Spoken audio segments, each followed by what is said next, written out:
Welcome to Armchair Expert, Experts on Expert. I'm Buck Rogers, and I'm joined by Monica Lightyear. Hi. Today we have Dr. James Doty. He is a Stanford neurosurgeon, a serial entrepreneur, and a best-selling author. His books include Into the Magic Shop and a new book out right now called Mind Magic, The Neuroscience of Manifestation and How It Changes Everything. It's a very fascinating topic. And a little backstory is required. BTS. So, I can't remember how much of this we've already said in the past. It doesn't matter. It's important for this interview. We got our calendar days mixed up. Yeah. An entire day's work was put on a Thursday that actually was supposed to be on a Wednesday. Yes. And we were already recording Armchair Anonymous that Wednesday. Yep. And we were midway through talking to someone, and Rob all of a sudden said, "Oh my God, our expert for tomorrow just texted me that he's 5 minutes away." Yeah. And I was like, "Well, tell him he's here a day early, blah, blah, blah." Yeah. And then Rob was typing around and stuff. And then all of a sudden Rob said, "No, it's us," which has never happened to us. So Tiffany Haddish was the same day. From Monday. Yeah. And James was that day too. Yes. It was so stressful. So we salvaged the Armchair Anonymous, and then James was nice enough to come back. Yes. So this was his second Yes. We felt time terrible. to the attic. I'm proud of the fact that this is the first time this has happened. I'm shocked it is. Yeah, but boy, did we feel stupid. Yeah, we did. So anyways, that's the backstory of James arriving. Yes. So let's just start with thanking him for coming back. Exactly. Yeah. Thank you, Please James. enjoy Dr. James Doty. He's an armchair expert. He's an armchair expert. He's an armchair expert. This is the best bagel place in the world. What's it called? Courage Bagels. And the line is 6 miles long, but Rob somehow has it dialed in. He has some hookup there. Yeah, my friends own it. Well, yeah, that's a pretty good hook. That'll help. It's actually better than owning it. Yeah. It's like having a friend with a truck. You get access, but you don't have to deal with the details. No headaches, just the fun food. All right, well, if you're ready, I'm ready to start chatting. Boy, thank you, Rob, for that Courage bagel. So tasty. And did you get Jim a fun drink, too, from Maru? Yeah. The other thing is Maru is the coffee shop here in town, which also has a line 2 miles long. And, of course, Rob also has a connection there. Got a sweaters from each, too. Really? Wow, this is unlikely. Sweater from Courage and... Oh, from each. Oh, wow. They have sweaters now at Maru? After we cream stood top? in. No, it does not. Oh, wow. Oh my God, I need that. Oh, that's Wow. great. Cream top. That's incredible. Like signature drink. I'll give that to my wife. Well, thank No, you. I bet if you wear that on campus, all of a sudden they'll be like, "Oh, shit. I didn't know Jim." Kind of sounds like a little bit of a sexual innuendo, Well, though. yeah, top, it does. yes, to say the least. So on campus, I don't know. Actually, that somehow connected in my mind. I was reading some article on, what do they call it? Death scroll. Doom scrolling. Doom Yeah. scroll, yes. Yeah. And it said, man with largest penis in the UK doesn't want surgery. No surgery. I'm good. Yes. I wonder how that would be known that he has the largest penis in the UK. Is it on the that would imply, census? like maybe in Sweden where the health data is in a database. I was trying to figure that out because, you know, it's not like something you just go around and wear a T-shirt that says, I have a huge penis. Yeah.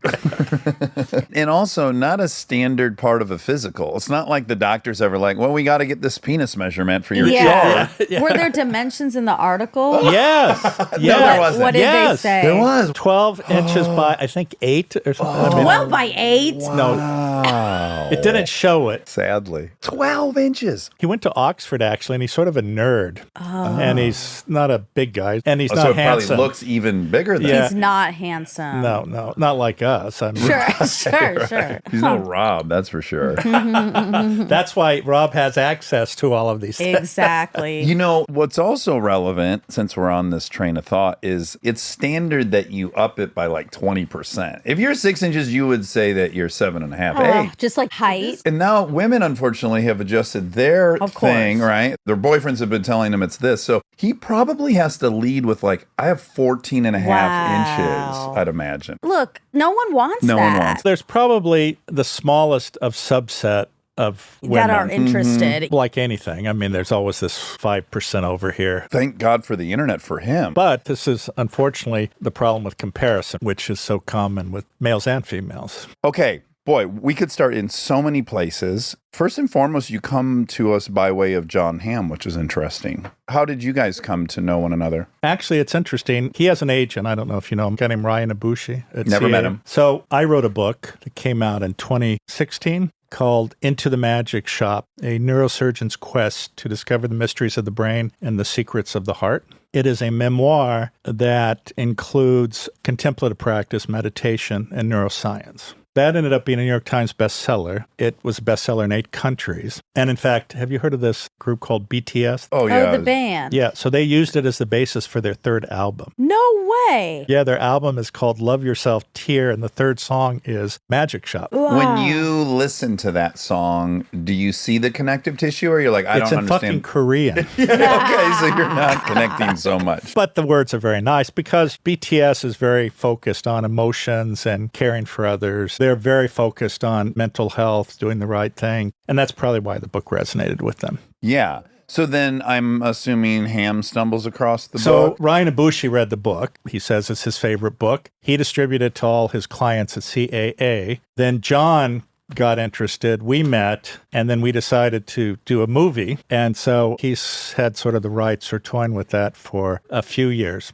A docuseries or a narrative? Actually, about the book itself and my life experience. Okay, so where did you grow up? I grew up early on in Ashland, Kentucky, but then we moved to Lancaster, California, At what age? 7 or 8, and we also moved around in various and sundry other locations. Do you have memories? One of my great fascinations is the culture of honor or the culture of pride that is prevalent in Kentucky. My whole family's from Kentucky. They migrated to Detroit. Many of my neighbors had that same culture of pride. Very, very retaliatory group, trending high on the violence scale, a lot of fighting, a lot of standing your ground. Were you old enough to have yet observed all that?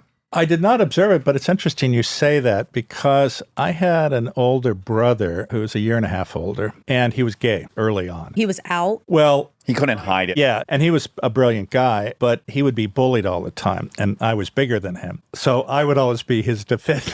Yeah. So when trouble would happen in the household, my father was an alcoholic. My mother had had a stroke when I was a child. So she was paralyzed, had a seizure disorder, chronically depressed, attempted suicide. We were on public assistance as a child.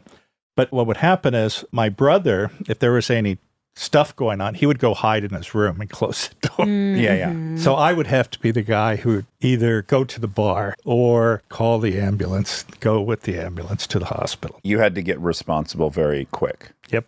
Obviously, it's an unfair burden for a child, and it fucks you up in a variety of different ways. Who we become as adults is a manifestation of the baggage we carry from our childhoods. And actually, when we talk about, let's say, changing our lives, you can't change your life unless you face your background and the drivers of your behavior, because I'm sure you've experienced, you keep making the same decisions, and you sit there and go, I don't understand why this keeps happening.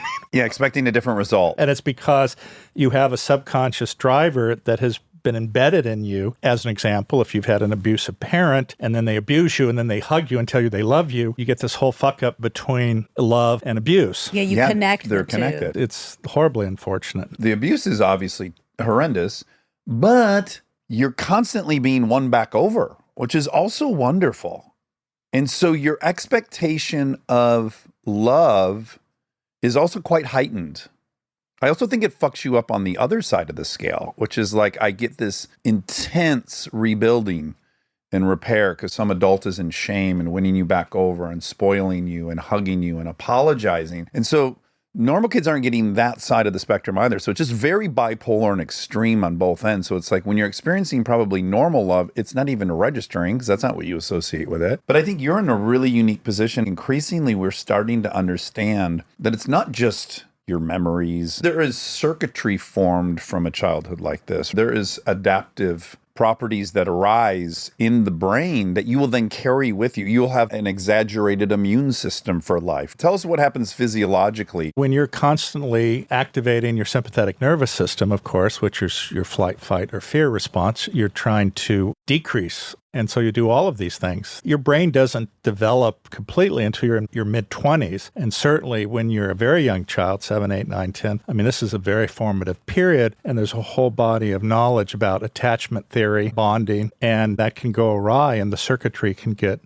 screwed up. Now, the wonderful thing is that you can change your brain. I mean, your brain has an incredible power to change, but if you never learn that reality or how to do that, then you're sort of locked in. And what happens to a lot of people is they keep looking for something outside of themselves to help them, change them. And it doesn't work for most people, even for myself. I mean, my whole life, I've sort of kept looking for a father figure and, it never came. Yeah. You want that senior person who says, you're okay, you're doing a good job, keep at it, I'm proud of you. Or, hey, listen, here's some advice, or let me introduce you to somebody. Because if you grow up in poverty and you don't have access to mentors or financial resources, even your parents, they can't help you, well, you're stuck. And if you're an intelligent kid, it's torture.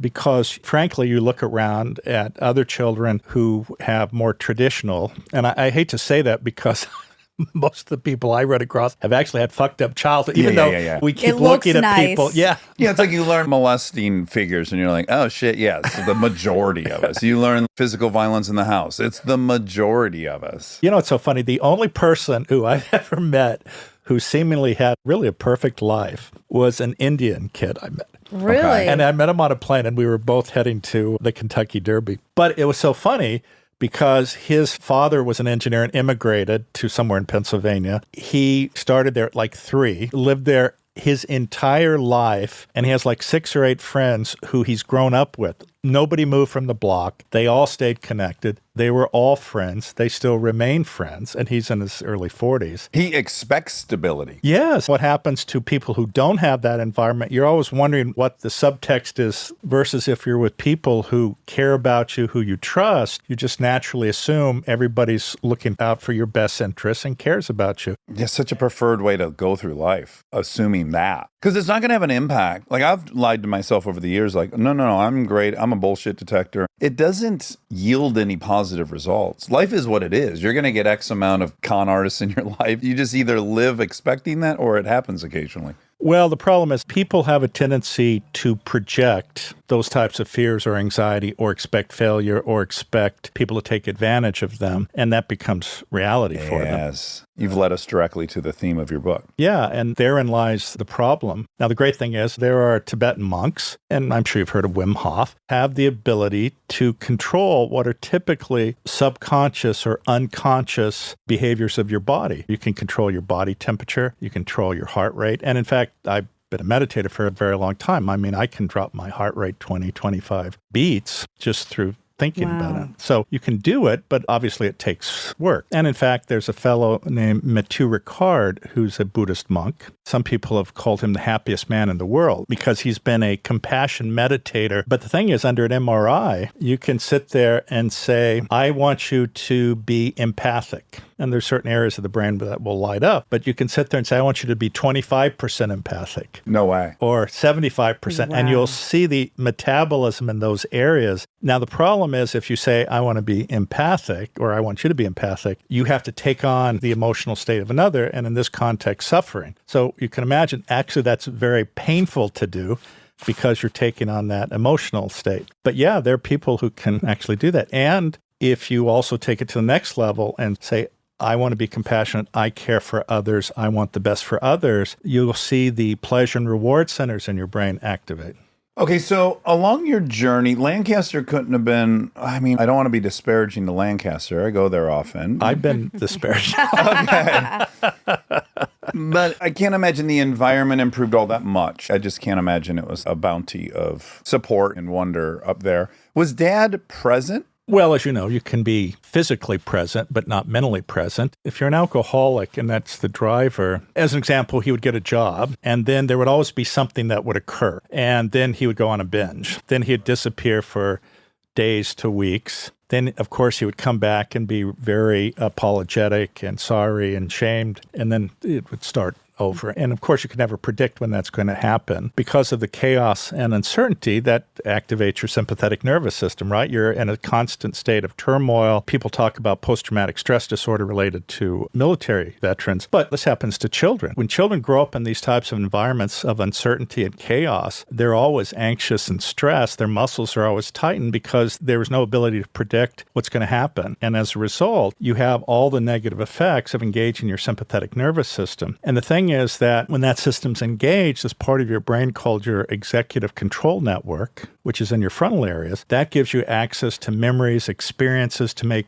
discerning or thoughtful decisions. If you're in a constant state of trauma and worry, that actually shuts down because you're only trying to survive. So you're finding the quickest solution. That's what's so insidious about it, is it puts your thinking in an area of your brain that prevents you from using the tool you need most to get out of it. It's very detrimental. And of course, you have all the other secondary effects because it impairs your cardiac function. It impairs your immune system. Insulin even. Yeah, and the expression of stress hormones like cortisol and the expression of inflammatory proteins, which are associated with chronic disease states. So it can be horrible on a long-term basis because our sympathetic nervous system has been with us throughout our evolution as a species, but it was never meant to be chronically turned on. Yeah, you explain in the book Life on the Serengeti, which some people will be familiar with. But yeah, what would be a normal percentage of activation in hunting and gathering life? Probably be less than once a day. But the thing is, it would happen and then either you survive or you don't. Right. And then it goes away. It's not just lingering. No. Well, the problems of pre-civilized society were very acute. There was an animal. There wasn't like a bad credit score that's slowly sinking the entire ship over the course of years, right? It's like the threat is so elongated now. And that's what's so unfortunate because not only do you have, as an example, the need to support yourself, which in modern society requires a job, but you have to feed your family, you have to pay rent, and also care for children.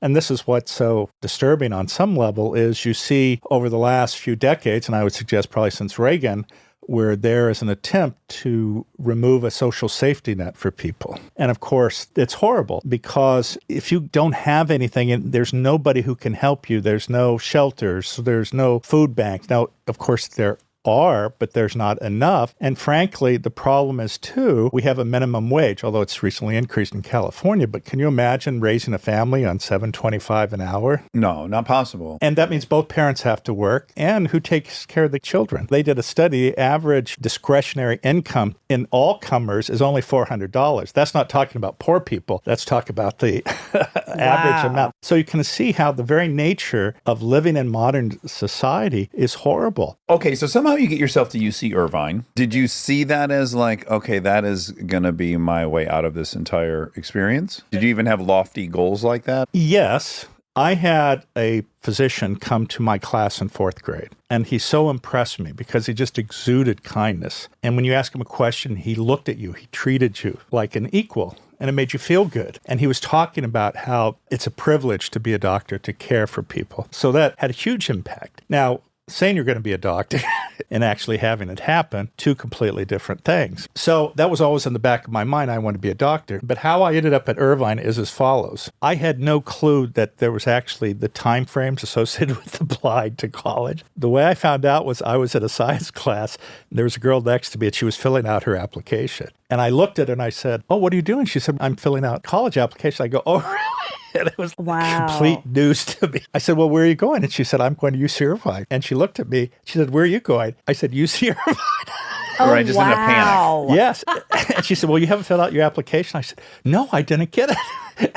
And she said, "Well, I have an extra one." Oh my God. I applied to one college. Were you a good student in high school? I was a good student when I was a good student. If I'm tied up with issues at home, Everything else suffers. yeah, because you don't have a place to study. There's always a TV on. There's smoke filling the room. There are fights. I had the potential to be a good student, and I could be a good student. It's always interesting because you'll see kids from more affluent environment, and I'm not complaining that somebody's affluent, don't get me wrong, but they have their own room, quiet place to study.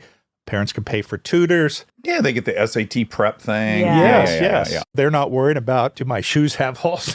Is there electricity? All these basic things. Yes. After Irvine, you go to Tulane and you do go to medical school at Tulane. And then This is a fun detour, and I want to know what motivated it. You end up doing your residency for neurosurgery at Walter Reed. How did that come about? And then how do you end up in the military? Really quick, if I'm graduating from medical school, I'm like, where are the Porsches? Oh, yes. Get me to the Porsches as quick as possible. The problem is Tulane was a private school. You can either take loans and end up about $150,000 or $200,000 in debt. Then. Yeah, or you could join the military, and then you don't have any debt. So you did it for what we would have called the GI Bill. They called it a health profession scholarship. But backtracking to Tulane, I had to leave college multiple times to deal with family issues. I had friends in college, and nothing is worse than you tell a friend or even a loved one, you know, I have an aspiration to be a doctor. I go, you're never going to do that. Look at your grade point average. That's a joke. So when I applied to med school, my grade point average was 2.53. Now, the average grade point average at that time was 3.79. 2.5 doesn't sound med school bound, if I'm being honest. We used to have a pre-med committee, so you had to go before the pre-med committee, and they would write a letter. So I go to the secretary, and I say, I want an appointment with the pre-med committee, so I get my letter. And she looks at me, and she says, I'm not giving you an appointment. And I said, why? And she said, because it's a waste of everyone's time. Right. I said, well, I appreciate what you're saying, but I'm not leaving here until you give me that appointment. And she did. Now, you remember those photographs of Putin sitting at one end of a table and you have these people at the other end? So I walk into this room and there are three people at the end of the table, and the guy in charge, he has my file and he takes it and he throws it on the table and he says, say what you have to say so we can get this over with. How cruel to a young person, inexperienced. So I looked at the guy and I said, I'm not going to allow you to objectify me to a grade point average. I proceeded to lecture him for 20 minutes and the two other people with him. And at the end of it, they were all crying because it's easy to objectify somebody because you don't have to deal with the emotional issues. You're separating yourself. If you force them to look at you as a human being, they can't look away. And by the way, if you hear someone's story, it becomes increasingly impossible to not see that they're a person. Exactly. As I was leaving that, the woman who refused to give me an appointment, she says, listen, I think this will really help you. And she gave me a brochure. And it was for a summer research and educational program at Tulane for socioeconomically disadvantaged students and minority students. And she looks at me and she said, you know, the deadline has passed, but I don't think that will have any impact for you. So what happened is they ended up giving me the highest letter of recommendation. And then I talked my way into the summer program and I applied to one medical school, and that was Tulane. And actually, I didn't graduate from college initially. From UC Irvine. Right. Well, it came a couple years later because they let me transfer some courses. So I got in with the 2.53. And no degree. No degree. Wow. Oh, my gosh. You could have written that book, too. That could also have been your Yeah. book. How to go to med school with a 2.5 and no degree. Well,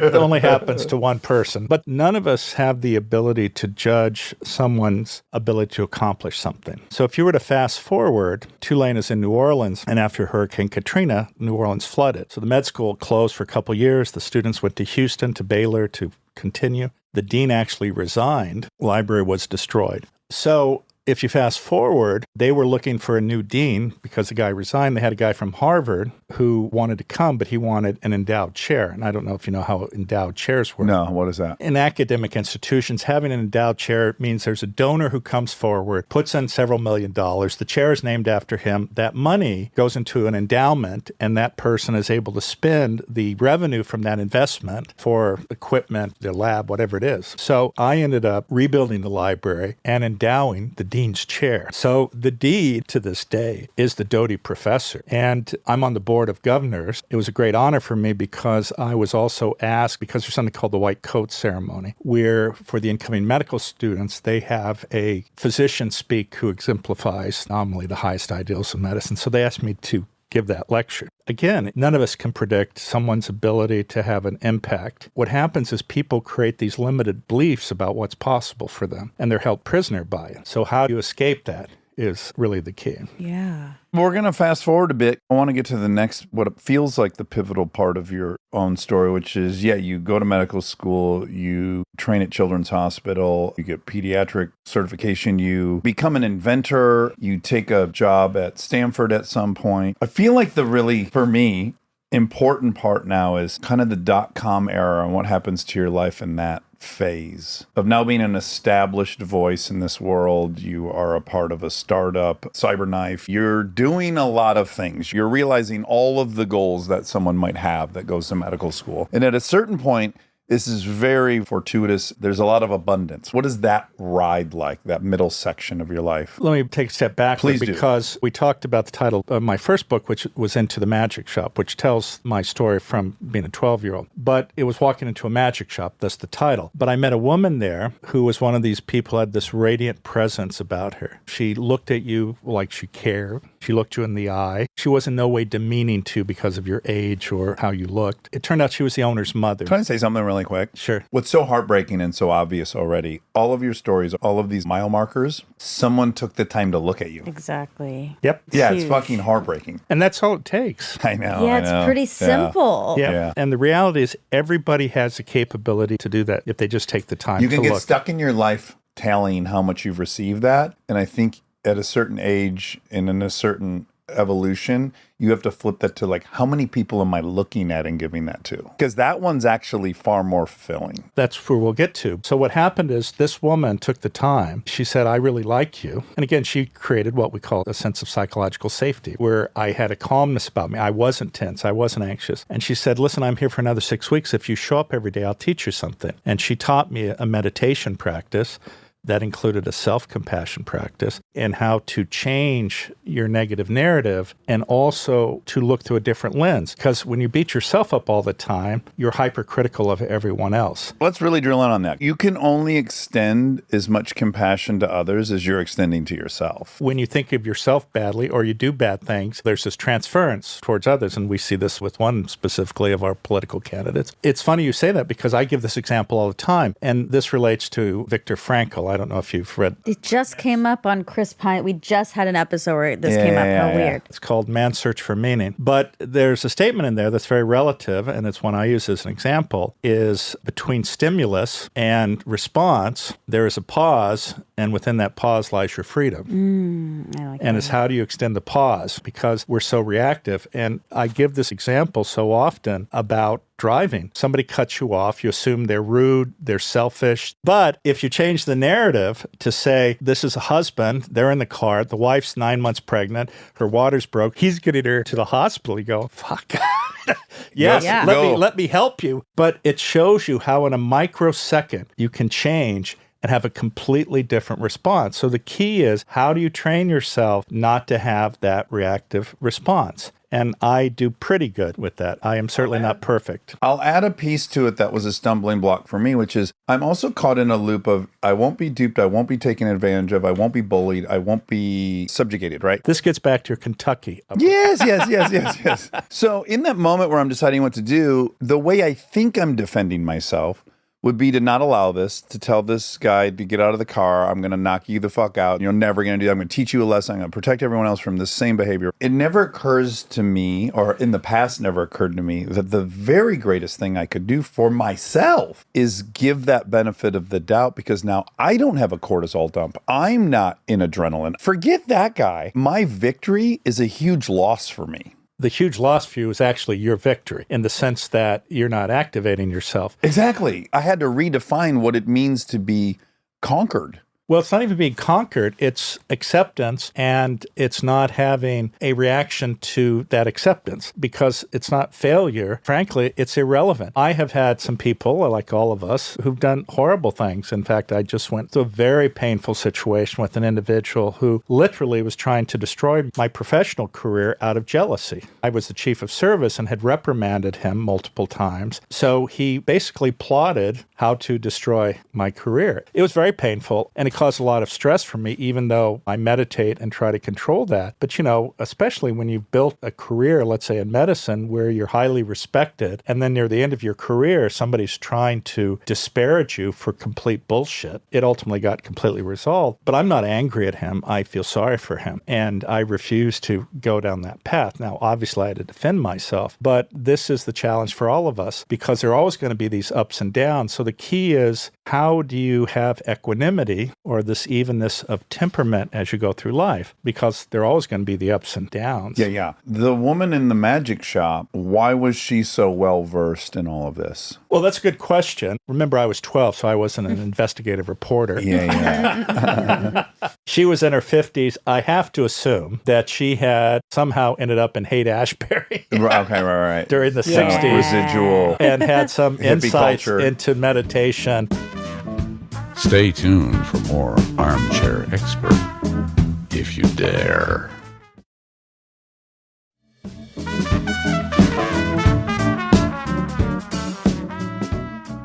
You had a toolkit already. You were successful in exploiting it, but you were focused on a very specific thing, which is the material. Exactly, because again, if you come from poverty and you buy into the Western capitalist narrative, its wealth, power, position, and then you equate that with success and happiness. I did get everything that was on my list. You know, I had the cars, I had the house, I was flying around in private jets. Where was the private island? It was in New Zealand. It was beautiful. It was between North and South Island, and it was 6,500 acres. Can you imagine? Oh, my Wait, you had Lord. your own private island? Well, I was buying it when everything collapsed, but yes. He had a mansion overlooking Newport Bay. He had every cool Wait, car. and this is just because of medicine? Well, he had this, he was a part of this company, Cyberknife. He was an angel investor. It was Got the it. .com era.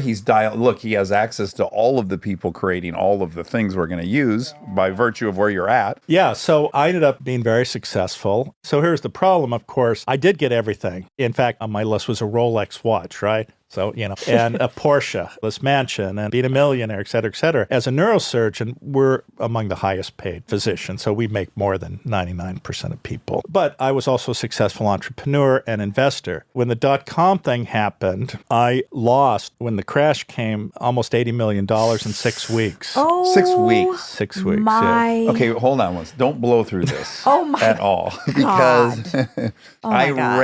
regularly play out what that feels like. And you have lived through it. I have a very, very unhealthy relationship with money. It represents safety in a way that it actually can't make you safe. I fetishized it. I coveted it. It was going to result in all of my problems being solved. I have such fear of scarcity. It doesn't matter how much I get, I'm terrified. And so basically, you lived through my greatest nightmare. But I looked at it actually differently at the end of the day. So I had borrowed $15 million because when you had that much in stock in a public company, even though you were restricted from selling it, You could borrow against it. yeah, so I borrowed $15 million and I bought this penthouse and all the various and sundry cars and things. I was now $3 million in the hole after selling everything. And actually, I had no retirement. What happens is two people become your best friends. One is your banker. What age were you when this happened? I was 42, 43. Oh, wow. So he called me and basically said, when are you paying us back? And then I had to deal with my lawyer because I had all these different things going on. And I had made some commitments to charity, but they were really primarily for tax things. It wasn't because I was like, A great guy. I was still like think I'm a pretty good guy, but it was for tax planning. So he said, look, Jim, it turns out we did not file the final paperwork. You don't have to give any of that stock away. And it was stock in a company, Accurate, that hadn't gone public. And I went through this period of reflection. What did I miss here in terms of the lessons that Ruth had taught me? And the reason was every action I was doing was for external affirmation. You'd climb a mountain and then you'd wait for people to go, hey, you're a great guy, with the hopes that that fills the emptiness and the shame and insecurity you have. To be honest with you, at the height of all of this, I had all these friends going, God, Jim, you're living the life, man. I was more miserable than I had ever been in my entire life. And so when I lost everything, though, I said, what the fuck happened here? And what I realized was every action I was doing was about me. I want this. And this is the classic woo-woo pseudoscience narrative of The Secret. The universe should give you whatever you want, and you deserve it. And if you want to be a millionaire, that's great. The problem is that is a dead end to unhappiness, period. When it's all about you, it has a huge negative effect on your physiology and your brain function. And it's not who we really are. Who we really are the people who focus on being of service to others. And after that period of reflection, I told the attorney, I said, go ahead and give it all away. So that ended up being $30 million. Yeah, like I say, when it went public, they had $29 million in Yeah. donation. But it was an incredible gift to me because what it did was, you're talking about scarcity. I was no longer worried about being poor because what was driving me was the insecurity of not having anything. And it liberated me. I was no longer attached to that. Now, I don't want to imply that losing all that money, I was suddenly on the street. In fact, Oprah was going to do a story because there was an article in the Wall Street Journal. We saw you lost all this money. You gave all this money away. Are you living in your car? Yeah. I said, look, I'm a neurosurgeon. My worst day is I'm doing fine. Yeah. But what I tell people is I went from rags to riches and back to rags, essentially. But the greatest gift I got, and the thing that actually gave me a different type of riches, was I ended up founding this center at Stanford, which studies compassion and altruism. The Dalai Lama ended up being the founding benefactor. He and I became friends. I became chairman of the Dalai Lama Foundation. Then this led to me meeting Desmond Tutu, Thich Nhat Hanh, Eckhart Tolle, Byron Katie, Amma the Hugging Saint, Sri Sri Ravi Shankar, Sadhguru. Being able to hang out and be friends with some of the leading spiritual leaders in the world and to see how they look at the world, which is through the lens of caring, compassion, love, non-judgment. It was an incredible gift to me. And it made me look through the lens of how can I be of service? And if you look through the lens of how can I be of service, it changes several things. One, there's a difference between often, as we're talking about, what we think we want or need, and typically, like I said, chasing what society defines as success. But also when you look through that lens, you change what you realize is important. So you go from what we call hedonic happiness, which is the things like Porsches. And of course, that's shallow and transient, if you want to call that happiness. If you look through the lens of compassion and being of service, that shifts things completely. It is deep, it is meaning, it is long-lasting, and it gives you purpose. And that's what we're designed to do, because that's how we evolved as a species. Our offspring need to be cared for. We have an imperative that makes us care. And when we care, this results in the release of certain neurotransmitters, such as oxytocin and others, which are the bonding or the love hormone. When you're of service to others, it stops you ruminating about yourself and the issues you have. And so all of these things are very powerful. And I think that's the fundamental message in this new book. Yes. So the new book is Mind Magic: How the Neuroscience of Manifestation Can Change Your Life. So let's define manifestation, and then we're going to link it to some physiological things, and we're going to link it to some science, which I think will be a great relief to skeptics and cynics like myself. I can't believe that of you. I'm not a cynic, but I'm a skeptic. How would we define manifestation? It's the ability to embed an intention such that it has the greatest likelihood to occur.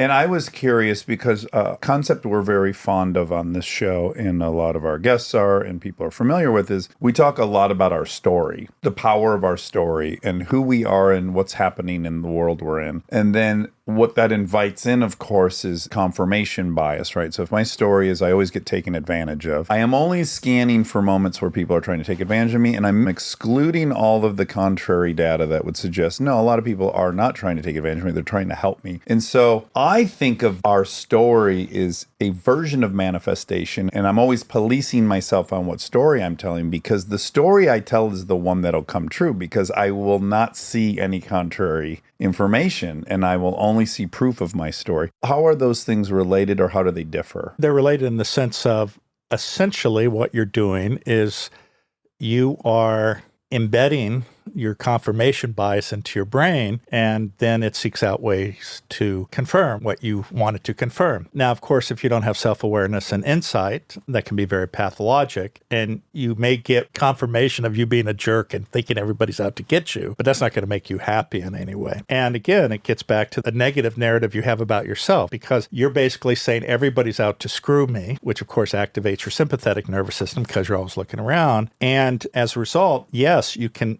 have that intention manifest as a truth, because the brain has no ability to determine truth from non-truth, only what you believe. So it happens. The problem is for many people who it's all about me, what I want, it's the same type of thing, because people who are in that mindset, they're insecure, they have shame, they're afraid, and they're trying to bolster themselves. So by having things, the problem is that when that's your mind frame, that actually has a negative effect on those parts of the brain which are associated with actually manifesting. Versus if you're looking at it through the lens of compassion, caring for others, that is when you shift from the sympathetic nervous system to the parasympathetic nervous system. That is when you are stimulating your reward and pleasure centers, and it's when your physiology is working at its best, and that includes brain physiology. This is your rest and digest state. Correct. Getting back to the brain, though, so there are basically 4 networks or cognitive brain networks that interact. And if you're stressed, one of the most important, which is your executive control function, and we talked about this in relation to the guy who cuts you off,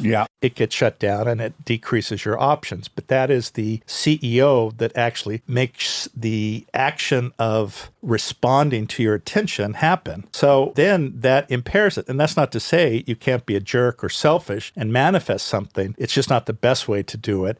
And it's not healthy for you. Those areas of the brain are what we call our default mode network, and that's activated when we are daydreaming or mind wandering. It's self-referential, who you are, painting the picture of how you define yourself. But that's also where you have dreams and aspirations. So you have to then embed that there. You have to pick who you want to be. Yeah, but then the next question is, well, how do you get there? So you have to have the ability to embed, or what we call value tag, that intention so that it gets into your subconscious. That then affects what we call your salience network and your attention network. And what happens then is that once you've made it salient, then it puts your subconscious in the position of like a bloodhound trying to find situations that actually will help you manifest. But it also narrows what you're focused on, your attention. So once your attention is focused on that intention, then the bloodhound goes to work. And once it then goes to work, then that allows the CEO to make it happen.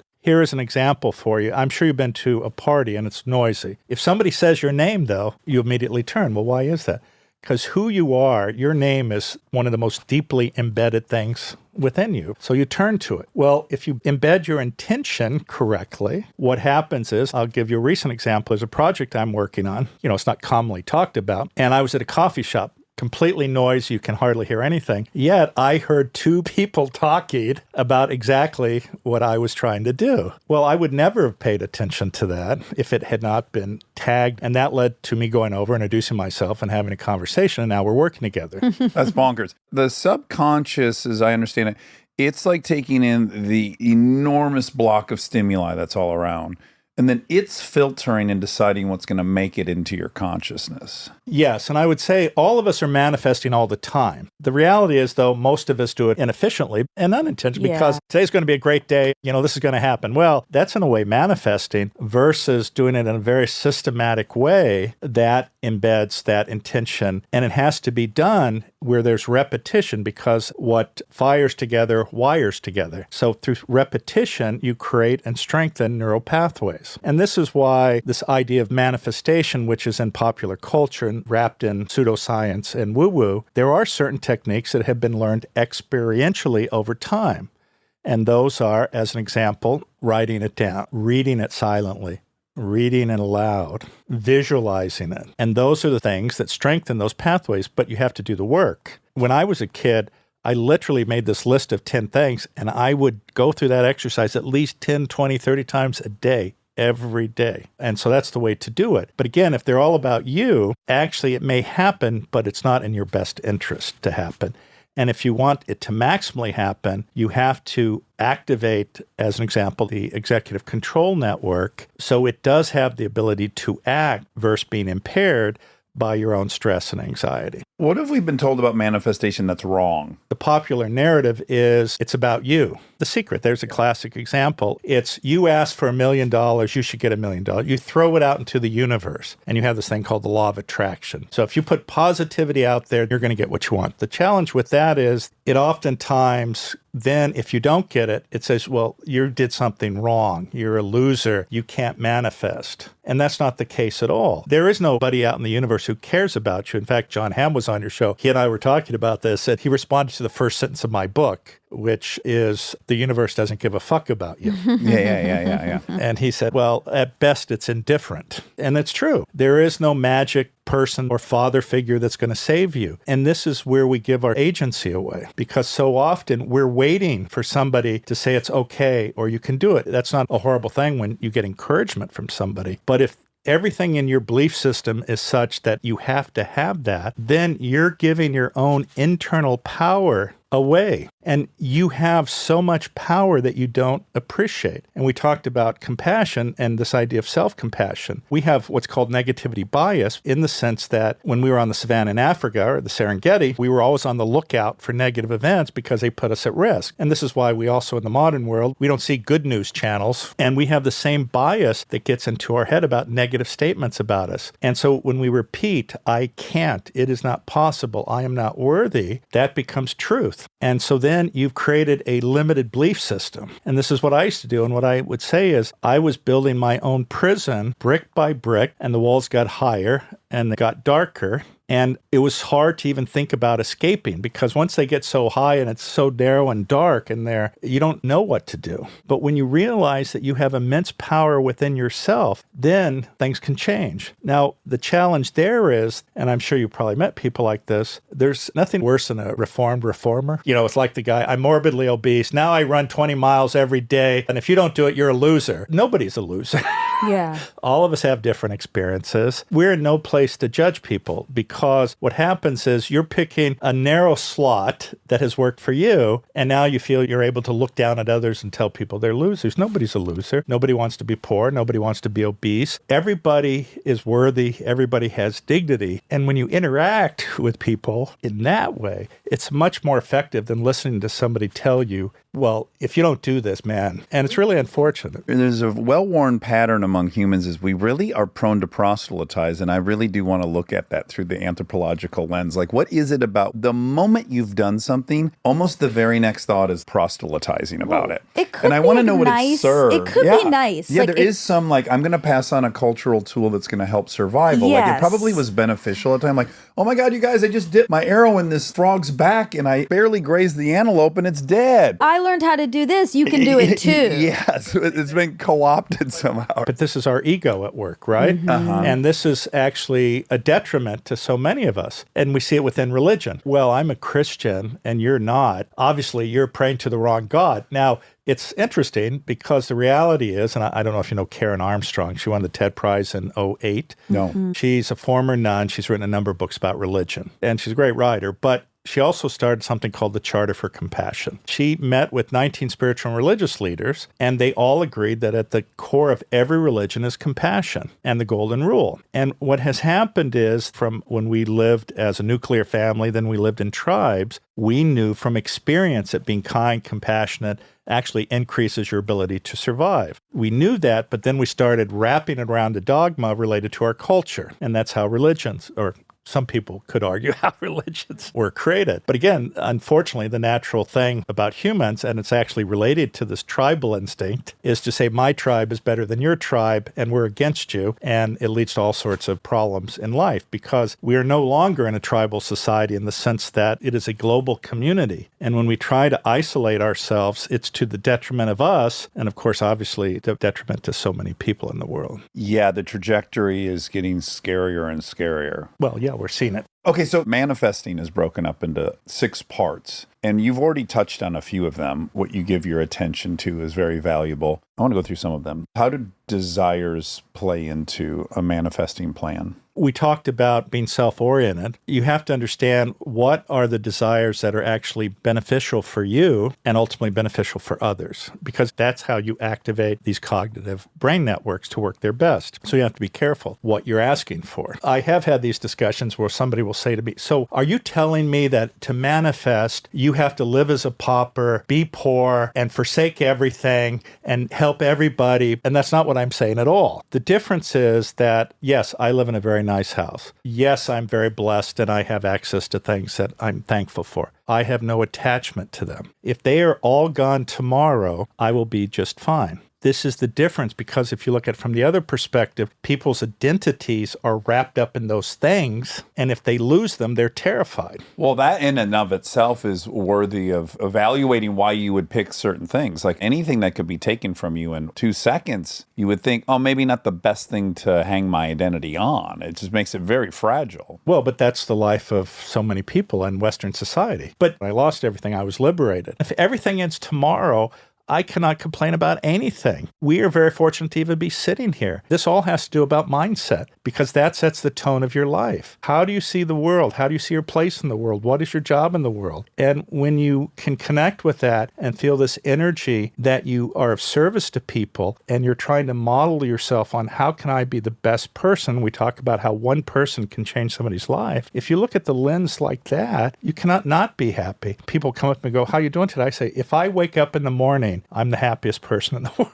Yeah. There is an order, though, and I think the order is really relevant because I'm sure there's a lot of people that are going like, yeah, I kind of relate. I got the job I wanted. We bought the house. We got the boat. Check. And I'm kind of feeling directionless, purposeless, empty. I think it's a pervasive feeling. I would love for you to walk us through Anulla's story as kind of an ordering of events when you think about how you might approach this. This is an interesting young lady. She's from Sri Lanka. She is from an immigrant family. They were probably middle class or maybe above middle class. The dad was a microbiologist, so he was fine, yeah. Well, but then they moved here, Right. and he, I think, drove a cab, and she worked as a care worker, but very low pay. So their circumstances were essentially poverty, and they looked to the daughter as sort of the savior. She's going to be the successful one. She's going to make things happen. Expressly said to her, you have got to do this. Yes. And so what happens there is now it's not her wish. She is trying to live up to her parents' wish to become a doctor. And these cultures are basically two jobs. You either become a doctor or you become an engineer. She was attached to that. So she was doing an action, which was to become a doctor, but it was not through the mindset of how can I be of service to help people. It's I have to do this to make my parents happy and live up to their expectation. And justify all this suffering. In an interesting way, it's the same parallel to a gambling addict who the lie is, I just have to get to zero. So it's like, I just got to neutralize all this suffering. Or guilt. It's a lot of guilt. Yeah, Oh, it's they a gave mess. up everything Yeah. for me. And so she was suffering, but when you suffer, that creates anxiety, it creates pain, it creates fear, and then that's the worst thing you need when you have to take exams or perform. And unfortunately, she did not perform, and she applied to med school 3 times.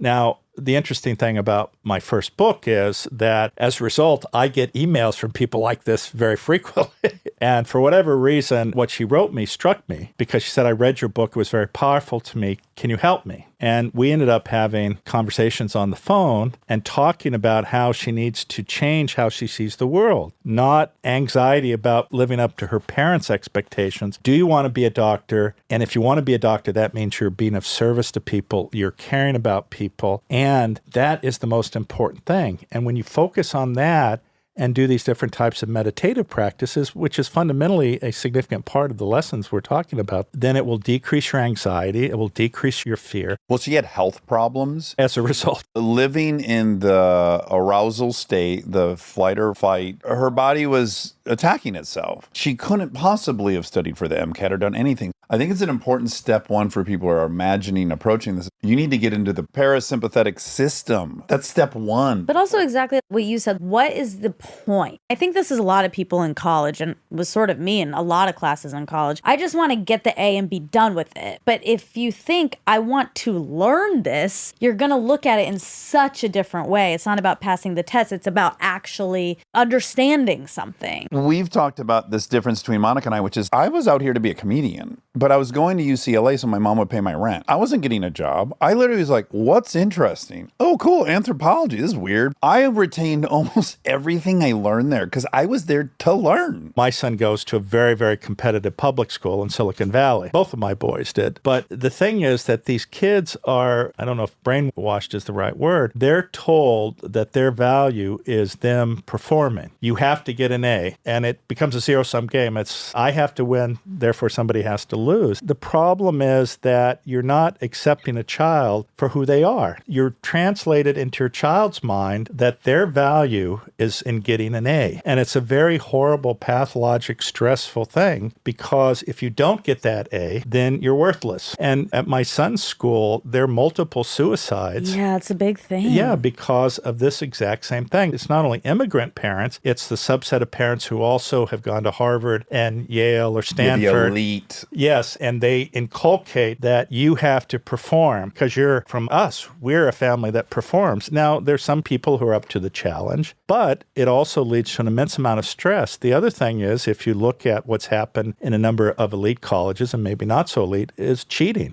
It's not about integrity and doing the right thing. It's about how do I get an A and what do I have to do to get the A? And if it's you'll do anything, then cheating is just another part. And the horrible thing about that is it's not like, oh, well, I just cheated on this test in middle school. It's I cheated on a test in middle school. I figured out what I had to do to take advantage of the situation in high school. Oh, now I'm applying for a job. How can I manipulate that situation or cheat if necessary? And it goes on and on. This doesn't go away when you create these types of habits or ways to see the world. And when you're doing it that way, of course, it's a very selfish, narcissistic behavior. And you are lying to yourself the whole ride. You're like, I'm going to cheat in high school to get into college, and then we're there. That was the thing. But then you're there and you find out, oh, no, there's a new objective, which is to go to grad school. Okay, then I'm going to cheat just to get to there. It just never ends. And then you're in your job, and there's performance ratings, and you're going to manipulate that system. Now, the interesting thing is we all lie. All of us lie to ourselves. It's the foundation of intelligence, deception. Well, yeah, having some degree of self-awareness, you have to be cognizant of the fact that you're painting a picture of how you want to be perceived,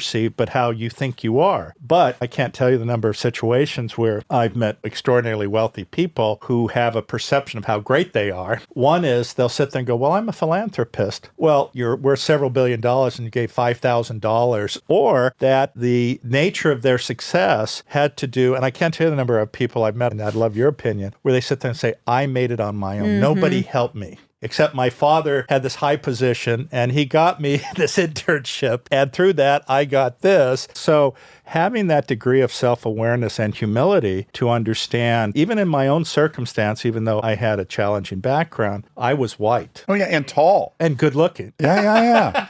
You smell And great, you've athletic. already, in your story, you've credited a bunch of people having helped you. I feel like you, of all people, could say, I did it on my own. And even you are like, no, I didn't. That is looking at this through a lens of truth, hopefully. None of us has gotten anywhere without somebody helping us. Exactly. And if you don't acknowledge that, then you're lying to yourself. We all need other people. Now, this is an interesting reality, though. The higher you go up on the socioeconomic scale, the interesting thing is these people lose their empathy. And the reason they lose their empathy is for most of us in society, we need to rely on other people to help us, whatever that is. If you're at this high level, everybody is replaceable. Well, they didn't do what I asked them to do. You're out of here. There's a subset of people who want to be around power, and they'll do anything. But the people in power, they will replace you in a heartbeat if you don't go along with them. And this is a very unfortunate thing because, again, if they look through the lens of empathy, compassion, you would do all these things because I don't know what you do with $1 billion or $5 billion or 10 or 100 billion. Yet there's so many areas in the world or even in the United States where even a fraction of that amount of money could have a huge, huge impact on another human being's life. That should be the biggest thing on your mind. And this isn't saying you don't have your car or your garage full of cars, you live in the mansion, but comparative to their wealth, that's like a minuscule part. Did you watch the Phil Stutz documentary by chance? Yeah, is that Seth Rogen? Yeah. Yeah. No. No, Jonah. Oh, no. Jonah. See, Yes, you know, It's I very always get- common. I even went along with it for a second. Yeah. I get them completely, and I have to keep remembering in my mind the two of them. And I don't know why I get But confused. do you remember he's drawing all these fun pictures, and one of them is that web of interconnected dependence on one another. And that was a real moment for me because I didn't feel like I was getting the support I wanted.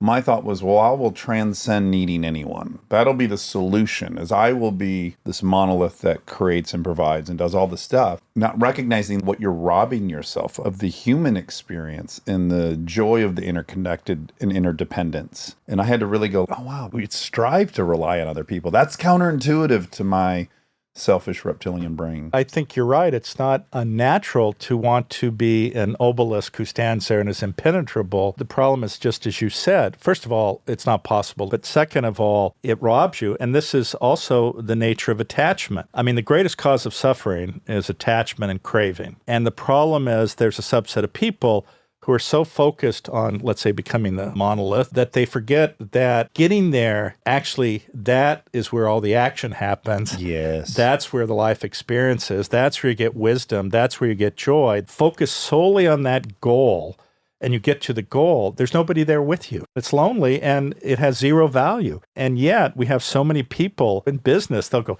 I've worked 30 years to get here and I've had 3 divorces. My kids hate me. And yet I live in this 20,000 square foot home. I have all these cars. Giving myself diabetes and lopsided heart. Yes. Well, and you probably engage in a lot of very negative behaviors. To soothe. Stay tuned for more Armchair Expert, if you dare.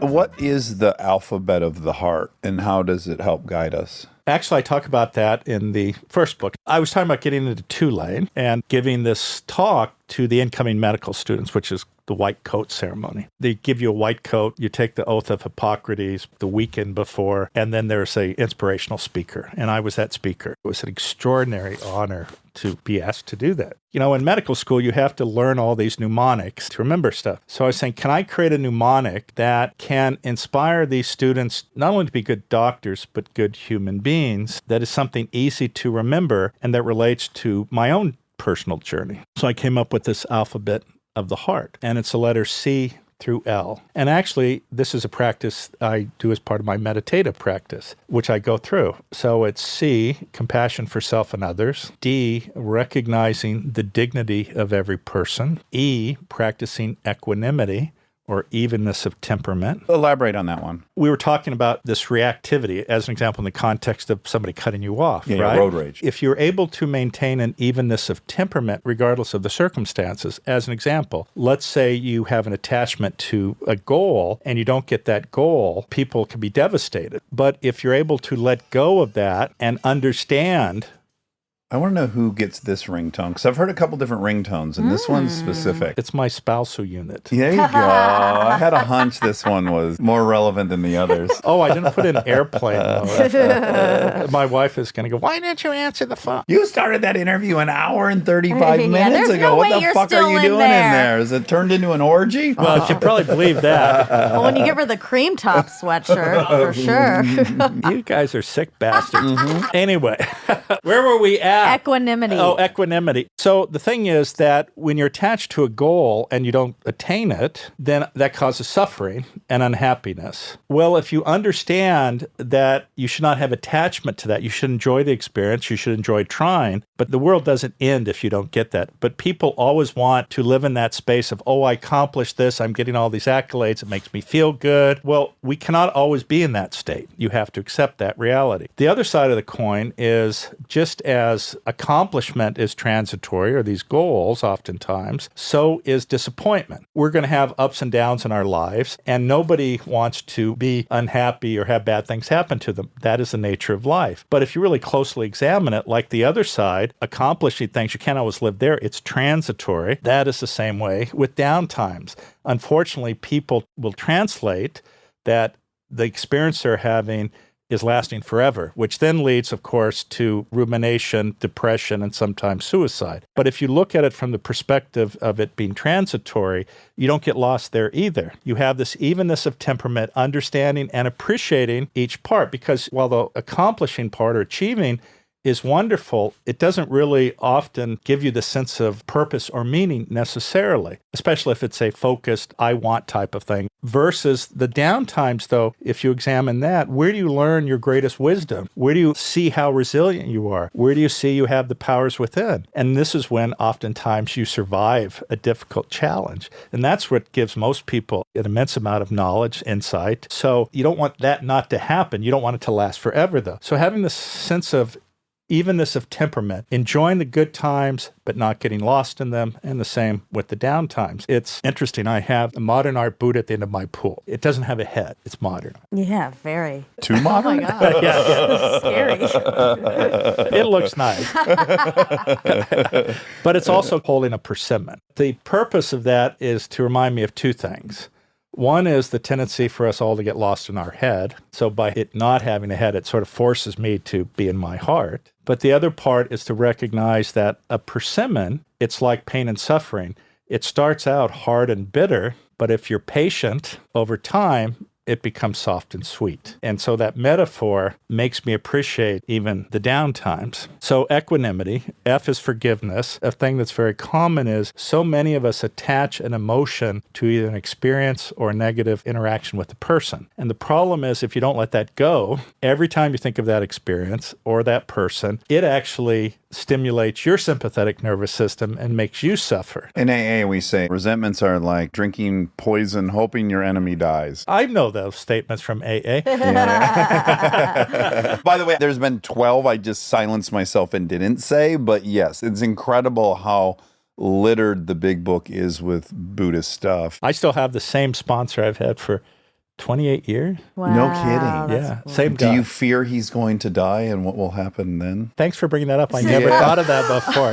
Don't worry, it's only a temporary fear. It'll pass just like In fact, your that good was times. a phone call. No. Well, anything is possible, but he's been an incredible blessing for me. Yeah. Yeah. Anyway, gratitude. We know from a variety of studies that having a gratitude journal, writing down 3 things every day that you have gratitude for has a huge positive impact. I think it's important, Ed, too, they can be very inane. People think they have to list something incredibly profound, but like this is a Stutz encouragement. Anything, you're happy there's milk in the fridge. It doesn't have to be profound.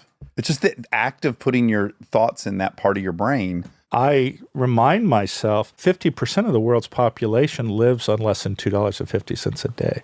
And so everything I feel blessed by. The other is humility, and this in some ways relates to dignity in the sense that recognizing you're no better than any other person. And unfortunately, as an example, being a neurosurgeon, being at Stanford, that can, for some people, become an ego trip. And I always tell people, I can always tell the good doctors. The good doctors come in and they know the nurse's name. They also honor the people who are sweeping the floors, people who are changing the bedpans and the sheets. The way people treat their assistants in this world. That's exactly right. And even in the operating room, the way I look at it is, I cannot do my job without these people. They're a critical aspect. And in fact, if something happens in the OR, I always point at myself first. You know, there are people who raise their voice and they'll throw instruments and say, you idiot. If you have not directed the people in the correct way, honored who they are, understand who they are, have painted a picture of what you want to accomplish, everything is your fault, period. That also humbles you because if you say it's all my fault, I can't scream at people. So I try to look at it that way. And then I is having integrity or values that bound your behavior. Justice, I use that in the sense of our obligation in our particular positions to care for the vulnerable. Then K is kindness. So you don't have to suffer. You simply need to be a human being just to care for another person for no reason. And all of this is contained by love.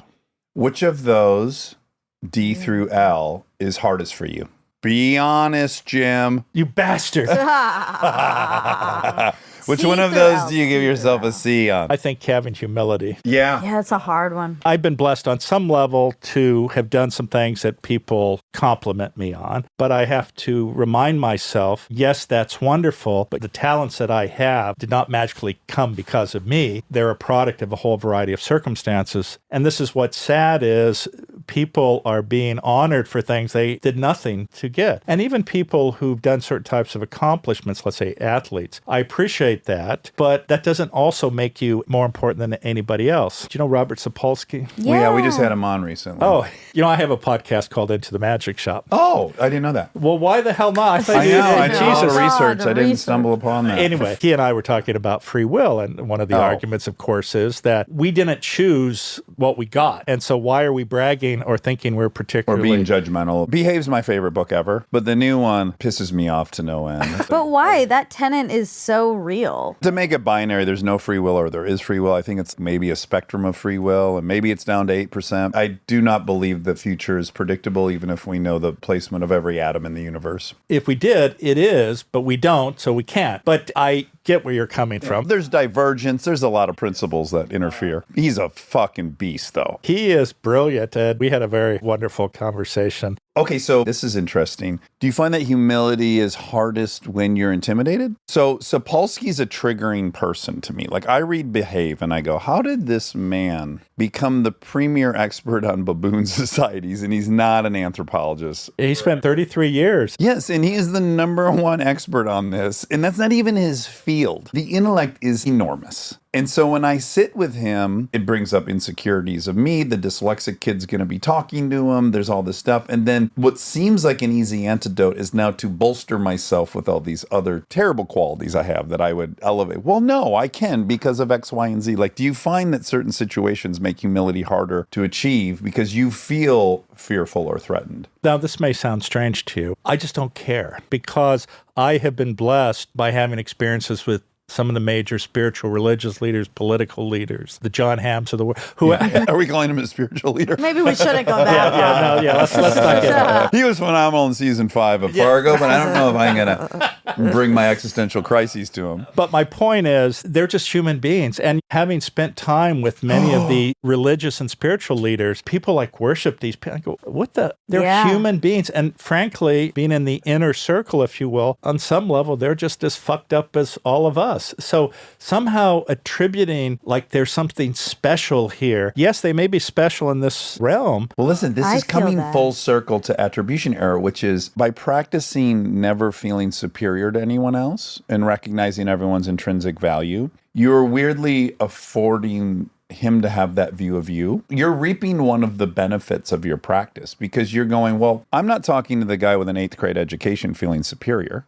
because I refuse to let myself do that. So I'm not even open to the notion that Sapolsky is going to be talking to me going, what a dumb motherfucker. Why did I come down here? Kind of comes full circle to being in traffic. And if I cut people off, I'm going to have the worst interpretation of being cut off. And the thing is, I have this unique experience of being able to converse with anybody, and we're all the same. And I don't get lost. Now, I will use that knife for dickheads, somebody who comes up to you and starts trying to tell you how important they are or jack around. I mean, I can be a real dickhead. You can be a cervic if you Well, like. most neurosurgeons have the ability to be complete fucking Listen, assholes. we've interviewed a lot of surgeons, and there is a fucking type. Yes. The difference I have, and this may be self-serving, is that I did not decide to be a neurosurgeon until late. I was going to be a family doctor. And the reason I was going to be a family doctor is I had this naive notion that I would do pediatrics, deliver babies, take care of older people. But the only place you can do that, because you're held to the standard of the specialist in whatever community you're in, well, you can't possibly know as much as somebody fully trained, board certified in something. And so I realized that the only place I could actually do that was like in rural Alaska.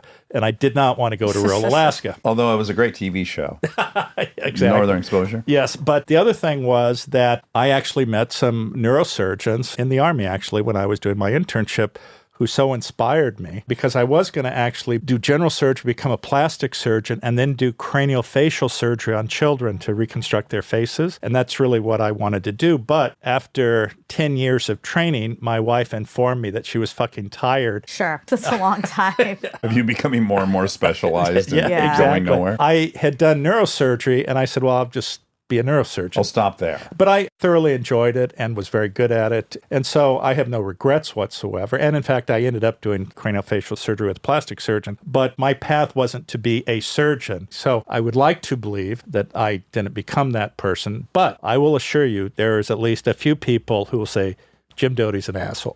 Sure. I mean, you haven't lived if there isn't a handful of folks But that I'm hate. with you. I agree based on this. I mean, we've done 6.5 years of this, and we have people like you multiple times a week. It's crazy. But my takeaway is never, oh my God, we're so stupid or we're not worthy. It's, oh, everyone is special and everyone is not special. Everyone is the same. Yeah, the aphorism is you are unique and special just like everyone else. If you look at the world through that lens, it always keeps you humble and it makes you understand everyone is special. And if you treat people that way, again, one of the big things in my life that I learned when I changed the energy that I put out to people, because I used to be very critical because of my own insecurities and I would be judgmental. When I changed how I looked at the world and had a sense of openness, caring, and understanding that everyone's suffering, actually it changed how people interacted with me. And what people don't appreciate is that we have a certain vibrational energy. And of course, that also heads off some people in the woo-woo side of the house, but we do. And our hearts actually put out energy about 5 or 6 feet outside of our bodies, and it can be responded to by other people. How you carry yourself, how you look at the world affects other people around you. Yeah, and create your own ecosystem, kind of. Yes. Well, Dr. James Doty, this has been a real pleasure. I hope everyone checks out Mind Magic, how the neuroscience of manifestation can change your life. And I definitely understand